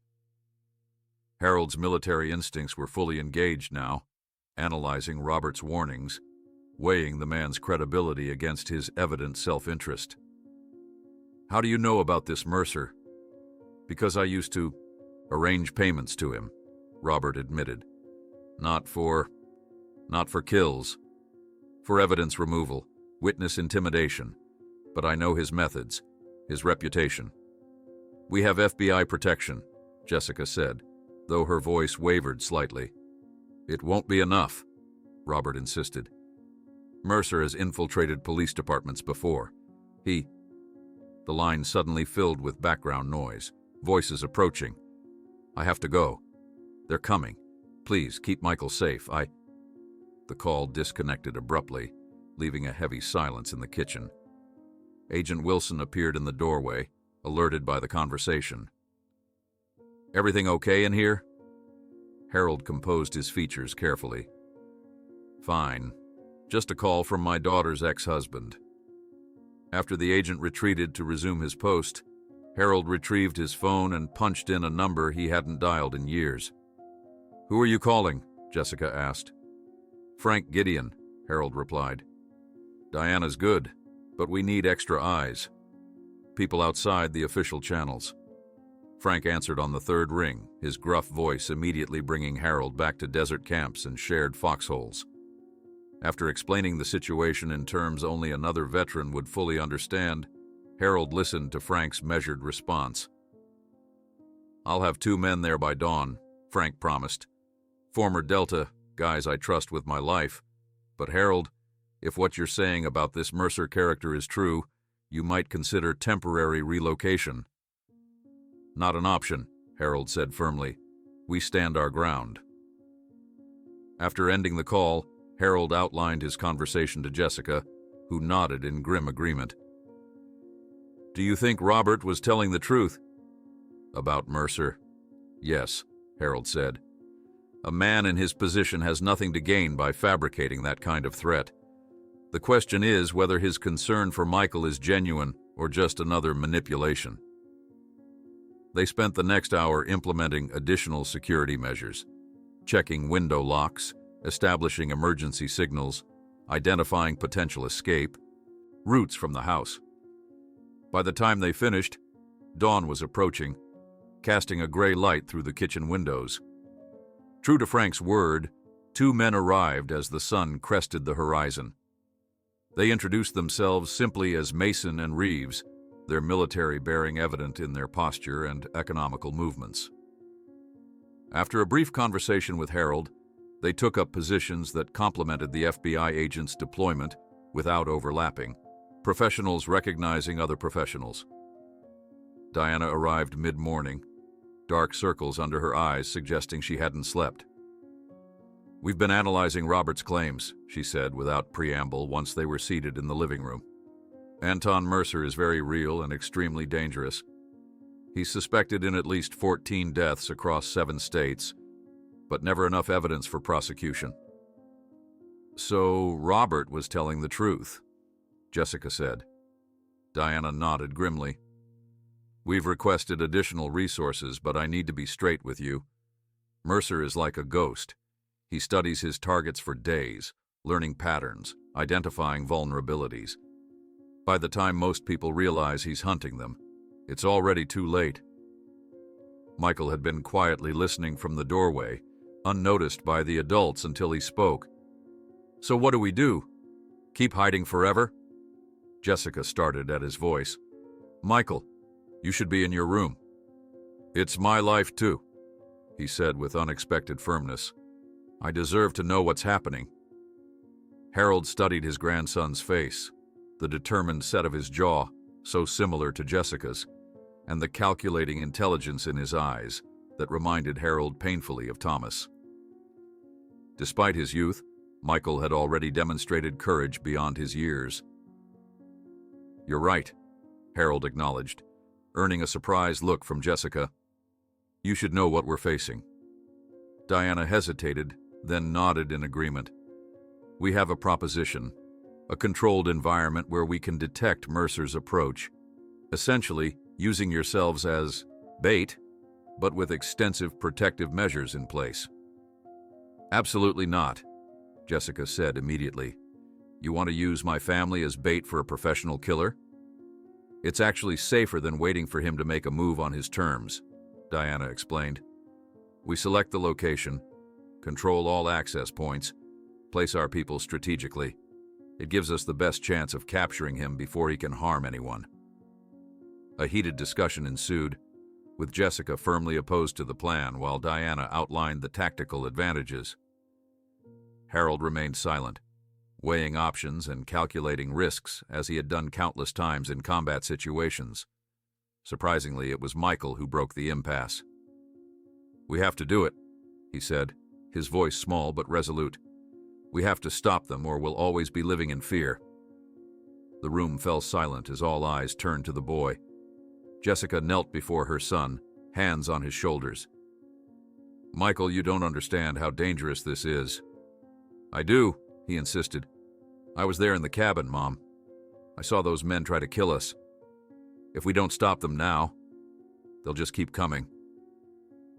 Harold felt a surge of pride mixed with sorrow that his grandson should have to demonstrate such maturity in the face of danger. The boy was right, of course. Defensive postures rarely won conflicts. Eventually, you had to take the fight to the enemy. "The boy has a point," he said quietly. "Diana's plan gives us the initiative. It's our best option." Jessica looked between her father and son, tears of frustration welling in her eyes. "I can't believe you're both willing to risk everything like this." "Not risking," Harold corrected gently. "Planning. There's a difference." By nightfall, the decision had been made. Diana's team would prepare a safe house with extensive surveillance and security measures. The Thompson family would relocate there, maintaining normal routines but under constant protection, creating an opportunity to draw out Mercer under controlled conditions. While, the others discussed logistics. Harold stepped out onto the back porch alone, needing a moment to process everything. The night air was cool against his face as he gazed up at the stars, so much clearer here than they had been from his old apartment. He wondered, not for the first time, if his presence had brought this danger to Jessica and Michael's door. If he had never reconnected with them, would they still be targeted? Or would Coleman's associates have considered them harmless without Harold's involvement? The porch door opened quietly behind him. Harold didn't need to turn to know it was Jessica. "You're blaming yourself, aren't you?" she asked, coming to stand beside him. Harold sighed. "Hard not to wonder if I've made things worse for you both." Jessica leaned against the railing, her profile illuminated by the porch light. "Dad, Robert was deeply involved in this corruption long before Michael found you. Sooner or later, it would have touched us anyway." She placed her hand over his. "Besides, without you, we wouldn't have survived that night at the cabin." "You've become quite a woman, Jessica," Harold said softly. "Your mother would be proud." "I hope so," she replied, then hesitated before adding, "I kept so many of her things to show Michael someday. Photos, letters. I even have the dress she wore when you two first met." Harold smiled at the memory. "Blue cotton with white flowers. I spilled punch on it and thought she'd never speak to me again." They stood in companionable silence for a few minutes, the weight of their current danger temporarily lifted by shared memories. "I was wrong to stay away so long," Harold finally said. "Such a waste of precious time." "We're making up for it now," Jessica assured him, "and we'll have plenty more time once this is all over." When they returned inside, Diana was finalizing plans with her team. Preparations would begin immediately, with the operation set to commence in 48 hours. That night, as the house settled into an uneasy quiet, under the watchful eyes of agents and Frank's men, Harold lay awake in the guest room, mentally reviewing everything he knew about siege tactics and counter-surveillance. Despite Diana's confidence, he couldn't shake the feeling that they were missing something important. At midnight, when everything seemed peaceful, the house lights suddenly went out, not just in Jessica's home but throughout the entire block, and Harold realized that Anton Mercer was far more cunning than the FBI had anticipated. The house plunged into darkness. Harold's military instincts kicked in instantly, transforming initial panic into tactical awareness. He could hear the rapid movement of the FBI agents in the hallway, their urgent whispers cutting through the sudden silence. "Stay calm," Harold called out, his voice steady despite the adrenaline surging through his veins. "It's just a power outage." But he knew better. This was no coincidence. Diana's voice came from the direction of the living room. "Perimeter team, report status." The crackling of her radio revealed only static. "Comms are down. Switch to backups." Harold moved swiftly through the darkness, muscle memory guiding him despite his bad knee. He found Jessica already in Michael's room, the boy sitting upright in bed. "Grandpa?" Michael's voice was surprisingly composed. "I'm here," Harold assured him, reaching for Jessica's arm. "Both of you, follow me. Stay low and away from windows." Diana appeared in the doorway, her silhouette barely visible against the marginally lighter hallway. "The entire neighborhood is dark. This is deliberate. Someone cut the power to the grid section." "Mercer," Harold said grimly. "He's isolating us." "My team is securing the perimeter," Diana replied, "but without communications." Harold nodded, understanding the unspoken concern. "We need to consolidate. One defensible location, everyone together." Years of combat experience flooded back as Harold quickly organized their defenses. The center bathroom, no windows, solid walls, single access point, would serve as their safe room for Jessica and Michael.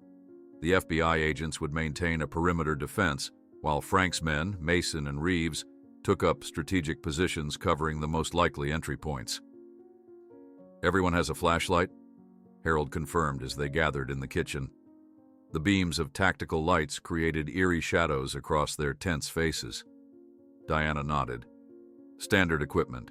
We also have night vision, but only 2 sets." "Give them to your perimeter team," Harold instructed. "They'll need them more."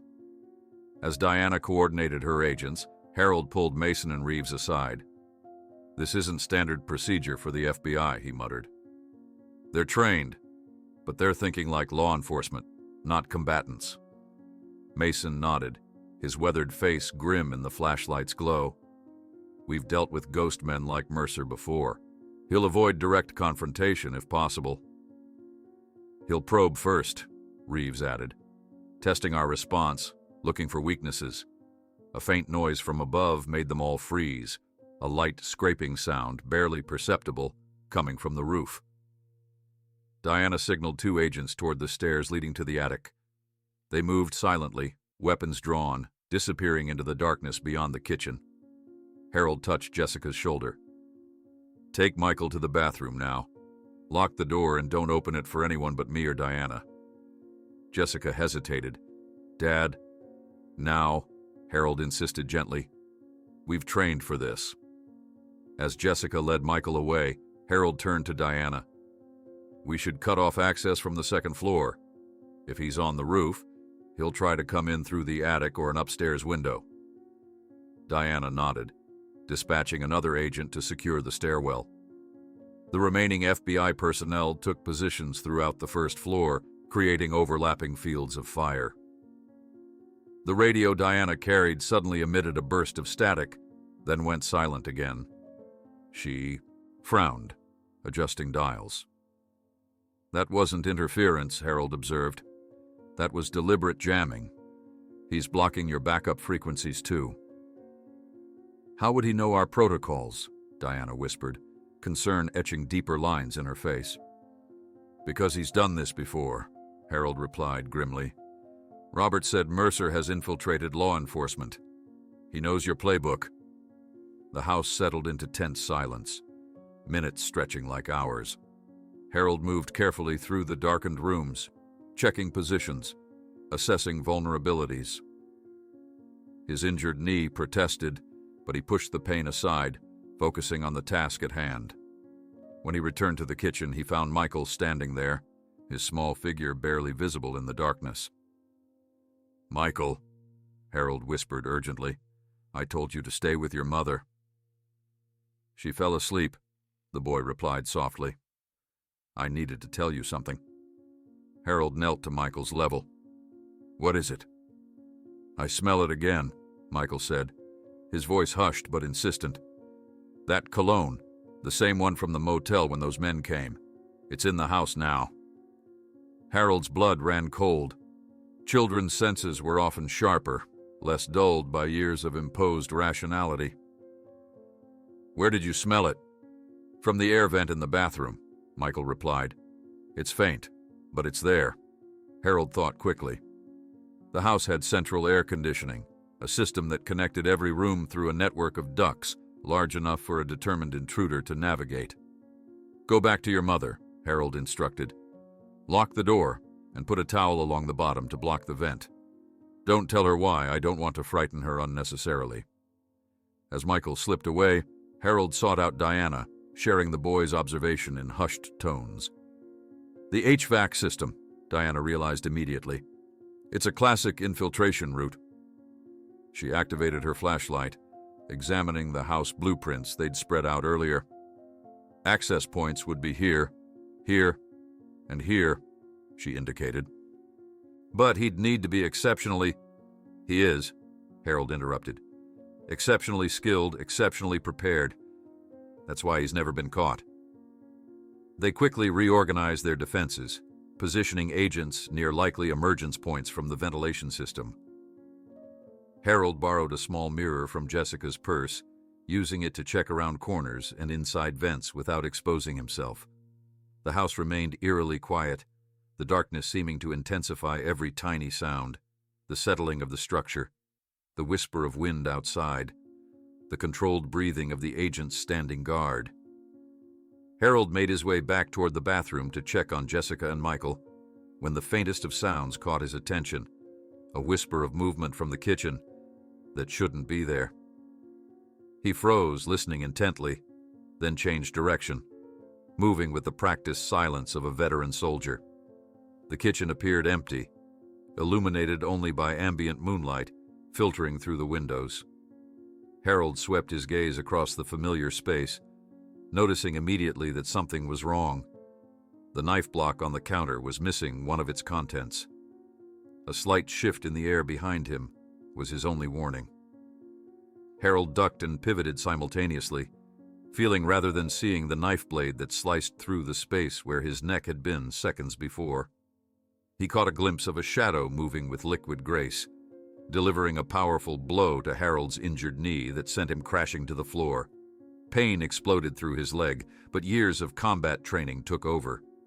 He rolled, avoiding another strike, and lashed out with his good leg connecting with something solid. A grunt of pain told him he'd scored a hit, but his opponent recovered quickly.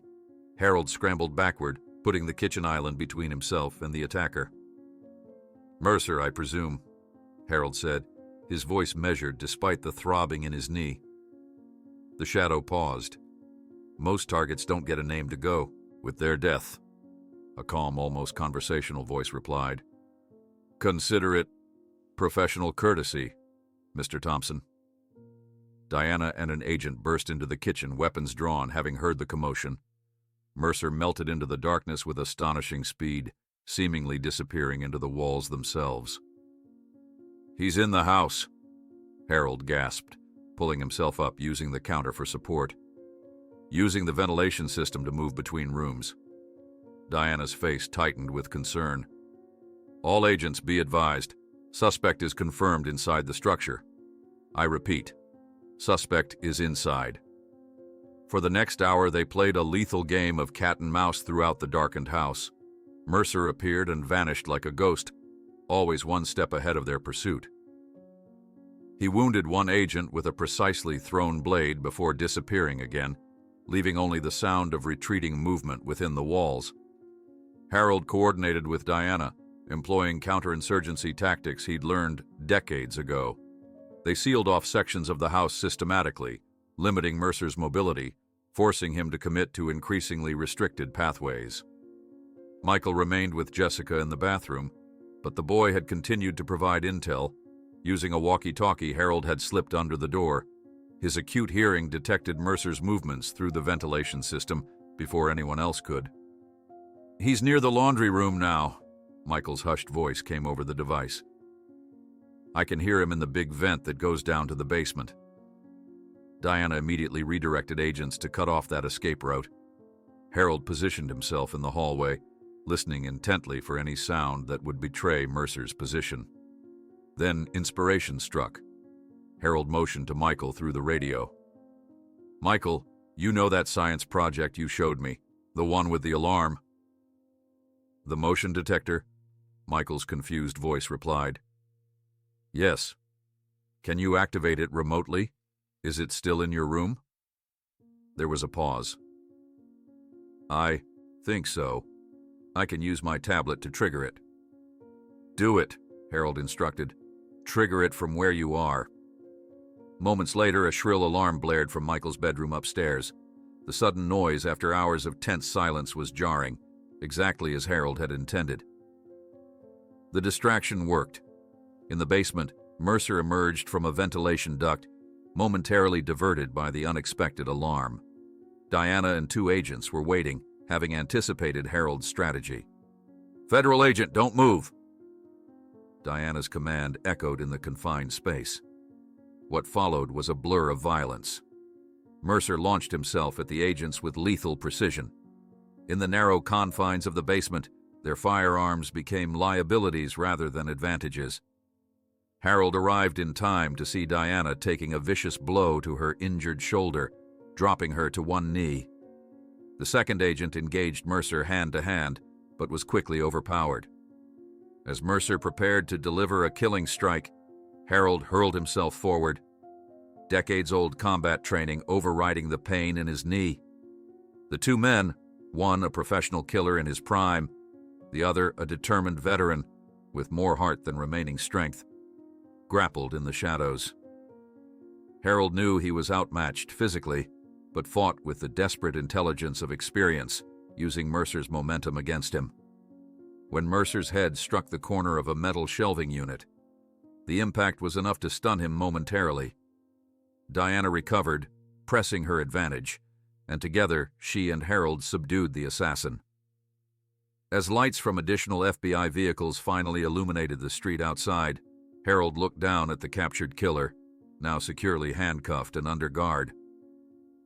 Despite his restraints, Mercer's expression remained unnervingly calm, a slight smile playing at the corners of his mouth. "You won," he acknowledged to Harold, "but not completely. You trusted the wrong person. He's closer than you think." As the lights came back on and Mercer was led away in handcuffs, Harold noticed something disturbing. The assassin's wristwatch was identical to the distinctive timepiece that Frank Gideon, the friend who had been helping them from behind the scenes, had worn for as long as Harold could remember. Harold stared at Mercer's wristwatch long after the FBI had taken the assassin away, his mind racing with uncomfortable possibilities. The distinctive titanium timepiece with its naval insignia wasn't common. It was a limited edition commemorating a classified operation that only certain military personnel had been part of. Frank Gideon wore one exactly like it. Harold had always assumed Frank had earned his during his military service, but now doubt crept in like a poison. "You look like you've seen a ghost," Diana observed, returning from supervising Mercer's transfer to a secure FBI vehicle. Harold hesitated, unsure how much to share. Their history with Frank was brief, but Diana clearly respected him. "Something Mercer said is bothering me." "About a traitor?" Diana nodded. "Standard manipulation tactic. He's trying to sow discord, make us suspicious of each other." "Maybe," Harold conceded, but the uneasiness remained. "Tell me about Frank. How long have you known him?" Diana raised an eyebrow. "About 3 years. He consulted on a cybersecurity case I was working. Why?" "Just curious about the connection," Harold said casually, masking his growing concern. "I haven't seen him in decades. People change." Back inside Jessica's house, now fully illuminated and swarming with FBI personnel, Harold found a quiet moment to use his phone. He scrolled through old contacts, reaching out to former military colleagues who might remember Frank Gideon. While waiting for responses, he discreetly searched online for information about Coleman's early life and associates. Around dawn, as the FBI team was preparing to leave, having secured the house and confirmed no additional threats, Harold's phone buzzed with a message. An old Army buddy had sent a photograph, a group shot from law school, dated 25 years earlier. In the center stood a younger Coleman, and beside him, unmistakably, was Frank Gideon. Harold's blood ran cold. He showed the image to Diana when she returned from debriefing her team. "This can't be right," she said, studying the photo with growing concern. Frank never mentioned knowing Coleman personally. They were in law school together, Harold confirmed, before Frank joined the military. Diana's professional composure slipped momentarily. "I need to report this immediately." Before she could make the call, Jessica approached with news that made the situation even more troubling. They found Robert dead in his cell an hour ago. Apparent suicide. "Suicide?" Harold echoed skeptically. "Hanging," Jessica confirmed, her expression a complex mixture of emotions. "The prison is investigating, but preliminary reports suggest he used his bedsheets sometime during the night." Harold and Diana exchanged knowing glances. The timing was too convenient. Robert had called to warn them about Mercer, and hours later, he was dead. "Michael doesn't know yet," Jessica continued. "I'm not sure how to tell him. Despite everything, Robert was still his father." Harold squeezed her shoulder reassuringly. "We'll tell him together, but not yet. Let him rest first. It's been a long night." As Jessica went to check on Michael, Diana's phone rang. Her expression darkened as she listened to the caller. "I understand. Yes, sir. I'll handle it personally." She ended the call, turning to Harold with newfound wariness. "The Bureau has been conducting an internal investigation. There have been irregularities in financial records connected to the Coleman case. Transfers to offshore accounts, including one potentially linked to Frank." "I need to talk to him directly," Harold decided. As if on cue, his phone rang. Frank Gideon calling. Harold answered on speaker, allowing Diana to listen. "Harold, thank God!" Frank's voice crackled through. "I just heard about the attack. Is everyone all right?" "We're fine," Harold replied carefully. "Mercer's in custody." "That's fantastic news," Frank said, sounding genuinely relieved. "Listen, I need to see you immediately. I've uncovered something critical about Coleman's network. Can you meet me at the old Westside Industrial Park? Warehouse 17. It's secure. I've used it before for sensitive debriefs." Diana shook her head silently, warning against accepting. "When?" Harold asked, maintaining his casual tone. "Noon today.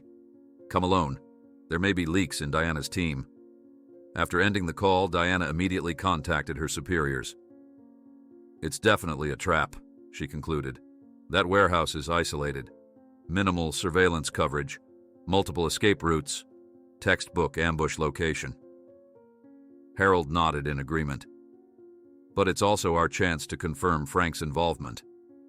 If he's been the puppet master behind Coleman all along, we need to know." "Absolutely not," Diana objected. "We'll send in a tactical team, arrest him on suspicion." "And if we're wrong? If there's an innocent explanation?" Harold countered. "Frank saved my life twice in Afghanistan. I owe him the chance to explain face to face." The argument continued, with Diana eventually proposing a compromise. Harold would meet Frank as requested, but with comprehensive FBI surveillance and a tactical team standing by. Harold would wear a concealed wire, allowing them to monitor the conversation and intervene at the first sign of trouble. "I don't like this," Jessica said when informed of the plan. "Haven't we been through enough?" "It ends today," Harold promised, "one way or another." Michael, who had finally fallen asleep after the night's ordeal, remained unaware of both his father's death and the planned operation. Harold sat by his grandson's bedside for a moment before leaving, studying the boy's peaceful face and marveling at how quickly he had come to love this child he hadn't known existed weeks ago. At precisely noon, Harold approached Warehouse 17, his injured knee protesting each step. The massive structure loomed against the sky, its corrugated metal walls rust-streaked and weathered. Despite the FBI's extensive preparation, agents concealed in surrounding buildings, snipers positioned on adjacent rooftops, the reassuring weight of a bulletproof vest beneath his jacket, Harold felt exposed and vulnerable. The side door creaked as he pushed it open, revealing a cavernous space filled with abandoned machinery and stacked wooden pallets. Dust motes danced in the beams of sunlight streaming through broken skylights. In the center of the floor stood Frank Gideon, alone and seemingly unarmed. "Harold," Frank greeted him, smiling with apparent warmth. "Thank you for coming. I wasn't sure you would." "Why wouldn't I?" Harold replied, maintaining a casual demeanor while scanning for potential threats. "You said you had information." Frank gestured toward a small table where a folder lay. "Coleman's operation goes deeper than anyone realizes. There are connections to federal judges, even a congressman. It's all there." Harold approached cautiously, noting the tension in Frank's posture despite his relaxed expression. "How did you get this information?" "I have my sources," Frank replied vaguely. "Like Anton Mercer?" Harold asked directly. Frank's smile faltered momentarily. "Mercer? The assassin who attacked you? What are you implying, Harold?" "I think you know," Harold said, tapping his own wrist meaningfully. "Interesting watch he wears, exactly like yours." The pretense dropped from Frank's expression like a discarded mask. "You always were too observant for your own good." He sighed heavily. "How much have you figured out?" "Enough to know you were in law school with Coleman. Enough to question why you never mentioned that connection when you offered to help us." Frank nodded slowly, circling the table with measured steps. Coleman was always the public face, the judge, the respectable citizen. He needed someone working from the shadows, someone who understood both sides of the law. "You orchestrated everything," Harold realized aloud, "using your military connections, your intelligence background." "I prefer managed," Frank corrected. "I managed a necessary system. Do you have any idea how broken our justice system is, Harold? How many guilty men walk free on technicalities? We fixed that. By rigging trials, intimidating witnesses, killing people who got in your way." Frank's expression hardened. "Sometimes harsh measures are required for justice." "That's not justice," Harold countered. "That's playing God. And Robert? Was killing him part of your justice too?" "Robert became a liability," Frank said dismissively. "He was going to reveal everything to save himself. I couldn't allow that." Diana's voice came through Harold's concealed earpiece. "We have confirmation. Teams moving in on my mark." Harold needed to keep Frank talking to get as much information as possible. "How deep does this go? Who else is involved?" Frank smiled coldly. "That's what intrigues you, isn't it? The full scope of what we built. It's impressive, really. Judges, prosecutors, police captains across 3 states, even agents within the FBI itself." "Like who?" Harold pressed. Frank laughed. "Come now, Harold, I've already said too much. Though I am curious, how many FBI agents are listening right now? How many guns are trained on this building?" Before Harold could respond, the warehouse doors burst open as Diana led a tactical team in, weapons raised. "FBI, Frank Gideon, you're under arrest." Frank appeared remarkably composed as agents surrounded him. "Well played, Harold. But this is merely one battle in a much longer war." As Frank was handcuffed and led away, Harold felt a complex mixture of emotions: relief that the immediate threat was contained, grief for the friendship that had been revealed as a lie, and lingering concern that they hadn't identified all the corrupt officials in Coleman's network. Diana approached, holstering her weapon. "We got him, Harold. It's over." "Is it?" Harold questioned. What if Frank was telling the truth about having people inside the FBI? "We'll investigate every claim," Diana assured him. "But for now, your family is safe. That's what matters." Back at Jessica's house, Harold finally shared the news of Robert's death with her and Michael. The boy received the information with a stoicism that worried Harold. Children shouldn't have to be so strong so young. Did he suffer?" Michael asked quietly. "No," Harold assured him, the merciful lie coming easily. "It was quick. As evening fell, with Frank in custody and the immediate danger past, Harold found himself watching Michael from the doorway of the boy's bedroom. The child was absorbed in a book, seemingly peaceful despite the chaos that had engulfed his young life. Diana joined Harold in the hallway, speaking in hushed tones. The preliminary interrogation of Frank is revealing more connections than we anticipated. This conspiracy runs deep. Will you get them all? Harold asked. Eventually, Diana promised. Justice may be slow, but it's coming. As Diana turned to leave, her phone rang. The call was brief, her expression growing increasingly troubled as she listened. What is it? Harold asked after she hung up. They've been analyzing Frank's statements, Diana explained. He mentioned something specific about your son Thomas that we couldn't verify. Harold frowned. What about Thomas? Details about his death in Afghanistan. Information that wasn't in any public record. A cold realization began to form in Harold's mind. Frank knew Thomas. They served together briefly. Diana nodded grimly. That's just it, Harold. According to military records, Frank was stationed in a completely different region when Thomas died. He should have no first-hand knowledge of those events. The implication hung in the air between them, unspoken but unmistakable.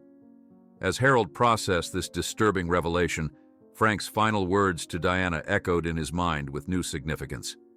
Frank, encircled but still confident, looked directly at Harold and said, You think you've won, Thompson, but I have one last trump card, and it's related to your deceased son, Thomas. Frank Gideon sat in the Stark interrogation room, handcuffs binding his wrists to the metal table, yet his posture remained relaxed, almost regal. The fluorescent lights cast harsh shadows across his face, accentuating the calm confidence in his eyes as he stared directly at the one-way mirror. He hasn't asked for a lawyer, Diana noted as she and Harold observed from the adjacent room. That's unusual for someone who understands the system as well as he does. Harold barely heard her. His mind was consumed by Frank's cryptic statement about Thomas. What could Frank possibly know about his son's death that wasn't in the official records? I need to speak with him, Harold said finally. Diana shook her head firmly. Absolutely not. He's manipulative and dangerous, whatever game he's playing.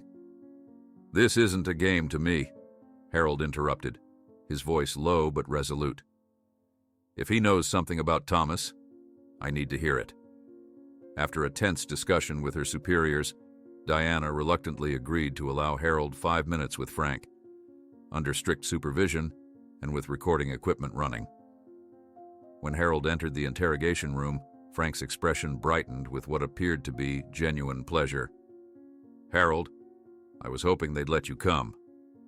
Harold sat across from him, ignoring the greeting. What do you know about Thomas? Frank tilted his head slightly. Direct as always. That's what I've always respected about you. He leaned forward, as far as his restraints would allow. Thomas was a good soldier, followed orders, believed in the mission. Just like his father. You weren't there when he died, Harold stated flatly. Your deployment records confirm it. Deployment records can be adjusted, Frank replied with a thin smile, especially for certain operations, the kind that don't officially exist. Harold's hands clenched involuntarily. Stop playing games. If you know something about my son's death, say it. Frank studied Harold for a long moment, then sighed as if coming to a decision. Your son didn't die in a routine patrol ambush. His unit was deliberately sent into a trap. The words hit Harold like physical blows. What are you saying? I'm saying Thomas and his team were sacrificed. Their convoy was rerouted through a known insurgent stronghold to create a distraction for another operation. A highly profitable operation. Profitable? Harold echoed, struggling to process what he was hearing. War is a business, Harold. Always has been. Frank's voice took on a detached professorial tone. There was a private contractor, extraction of rare minerals. They needed a diversion to move equipment past a checkpoint. Thomas's death helped secure a very lucrative contract. Harold fought to maintain his composure, aware of Diana watching through the mirror. "You're lying." "Am I?" Frank raised an eyebrow. "Ask Diana to pull file Sierra Tango 937. It was classified, but with my arrest, certain safeguards will have been triggered. The file should be accessible now." His lips curved in a humorless smile. "I've always been careful about my insurance policies." Before Harold could respond, Diana entered the room, signaling that the interview was over.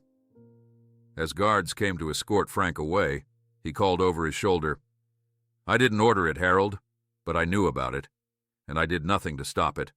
That's something we both have to live with." In the hallway outside, Harold leaned against the wall, suddenly feeling every one of his 78 years. Diana watched him with concern. "He's manipulating you," she said gently, "creating doubt, trying to divide us." "Then prove him wrong," Harold challenged. "Find that file he mentioned." To her credit, Diana immediately made the calls, setting her team to search for the mysterious Sierra Tango 937. Harold returned to Jessica's house, his mind churning with terrible possibilities.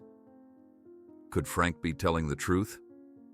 Had Thomas died not as a casualty of war, but as a sacrificial pawn in some corporate game? At Jessica's house, he found her sitting with Michael, both of them subdued after receiving the news of Robert's death. Despite Michael's complicated feelings toward his father, the finality of death had clearly affected the boy. "Did you get what you needed from Frank?" Jessica asked, reading the distress on her father's face. "Not yet," Harold replied, unwilling to share Frank's claims about Thomas until he knew whether they held any truth. "But Diana's team is working on it." That evening, while Michael was in bed, Harold shared his concerns with Jessica, carefully leaving out the specifics of Frank's allegations about Thomas. "He seems to have been monitoring our family for years," Harold explained, "even before all this happened with Coleman and Robert." Jessica frowned. "But why? What possible interest could he have in us?" "I don't know," Harold admitted, "but I intend to find out." The next morning brought news that sent shockwaves through the investigation. Diana arrived at the house, her professional demeanor barely concealing her agitation. "We found it," she said, without preamble when Harold opened the door. "Sierra Tango 937. It was buried deep, but after Frank's arrest, certain encrypted files were automatically released to secure servers." Harold led her to the kitchen, where Jessica was preparing breakfast. "And?"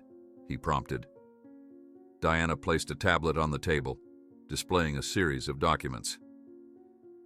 Frank wasn't lying, at least not entirely.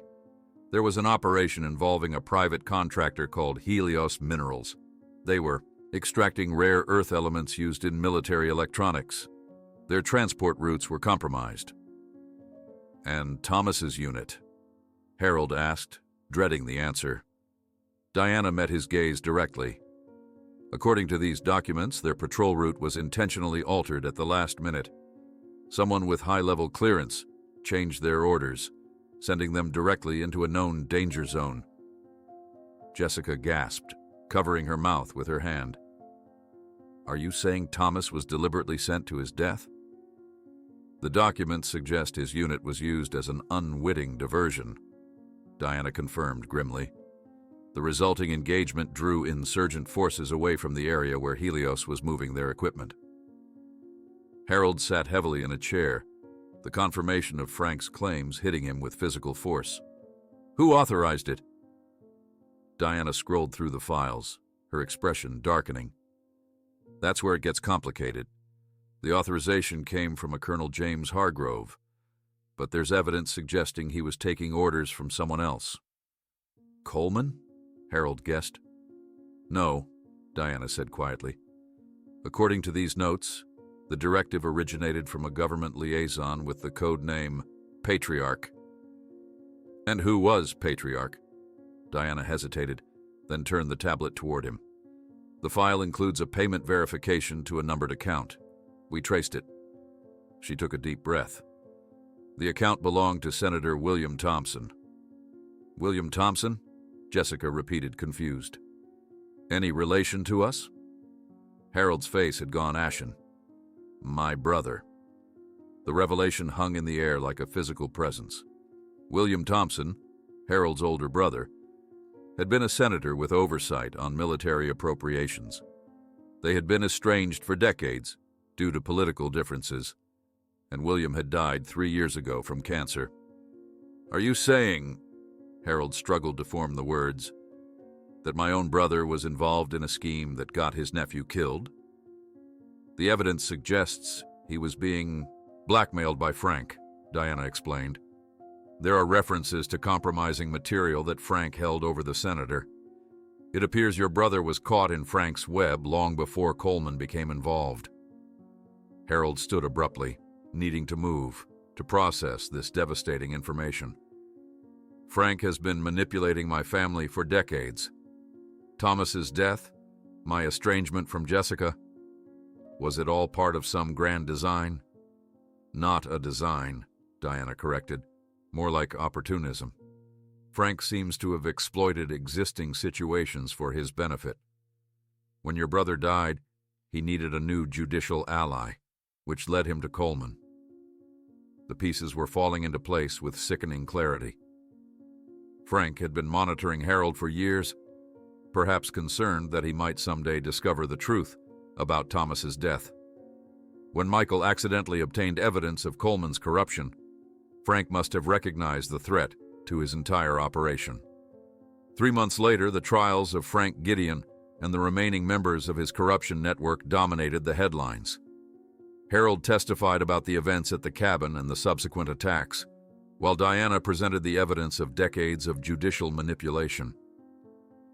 The prosecutors had assembled a comprehensive case, revealing how Frank had built his criminal enterprise by blackmailing officials and eliminating those who couldn't be controlled. Thomas's death was just one of many tragedies engineered for profit and power. On a clear autumn day, Harold stood before the Veterans Memorial, his hand resting on the polished stone that bore Thomas's name among those who had given their lives in service. Jessica and Michael stood slightly behind him, giving him a moment of privacy with his son's memory. I know the truth now, son, Harold whispered. It doesn't bring you back, but it brings justice. That counts for something. As they walked back to the car, Michael slipped his hand into Harold's. Mom says Uncle Thomas was a hero, just like you. Harold smiled down at his grandson. He was better than me in every way. Someday I'll tell you all about him. A week later, Harold completed the move into his new apartment near Jessica's home. The space was modest but comfortable, with large windows overlooking the community garden. Jessica helped him arrange his books and photographs, including a newly framed picture of Thomas in his uniform. It feels like a fresh start, she observed, adjusting the picture on the shelf. It is, Harold agreed, for all of us. Michael burst in from the hallway, excitement evident on his face.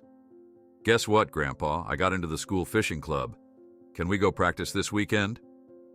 Absolutely, Harold promised, ruffling the boy's hair. Have you ever been to Blackwood Lake? It's beautiful this time of year. The mention of the lake, once a place of terror during their escape, now represented something different. The reclamation of places and memories that had been tainted by fear. The following Saturday, Harold drove them to the lake, now peaceful under the autumn sun. As he helped Michael bait his hook, Harold glanced across the water toward the distant shore, where the charred remains of the cabin still stood. Are you okay, Dad? Jessica asked, noticing his distant gaze. Better than okay, he replied honestly.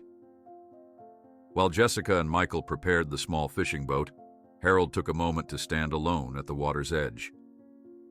For the first time in decades, he felt a genuine sense of peace. The silence that now surrounded them was no longer filled with buried secrets, but with a deep understanding that some legacies are too strong to be broken, even by time or betrayal.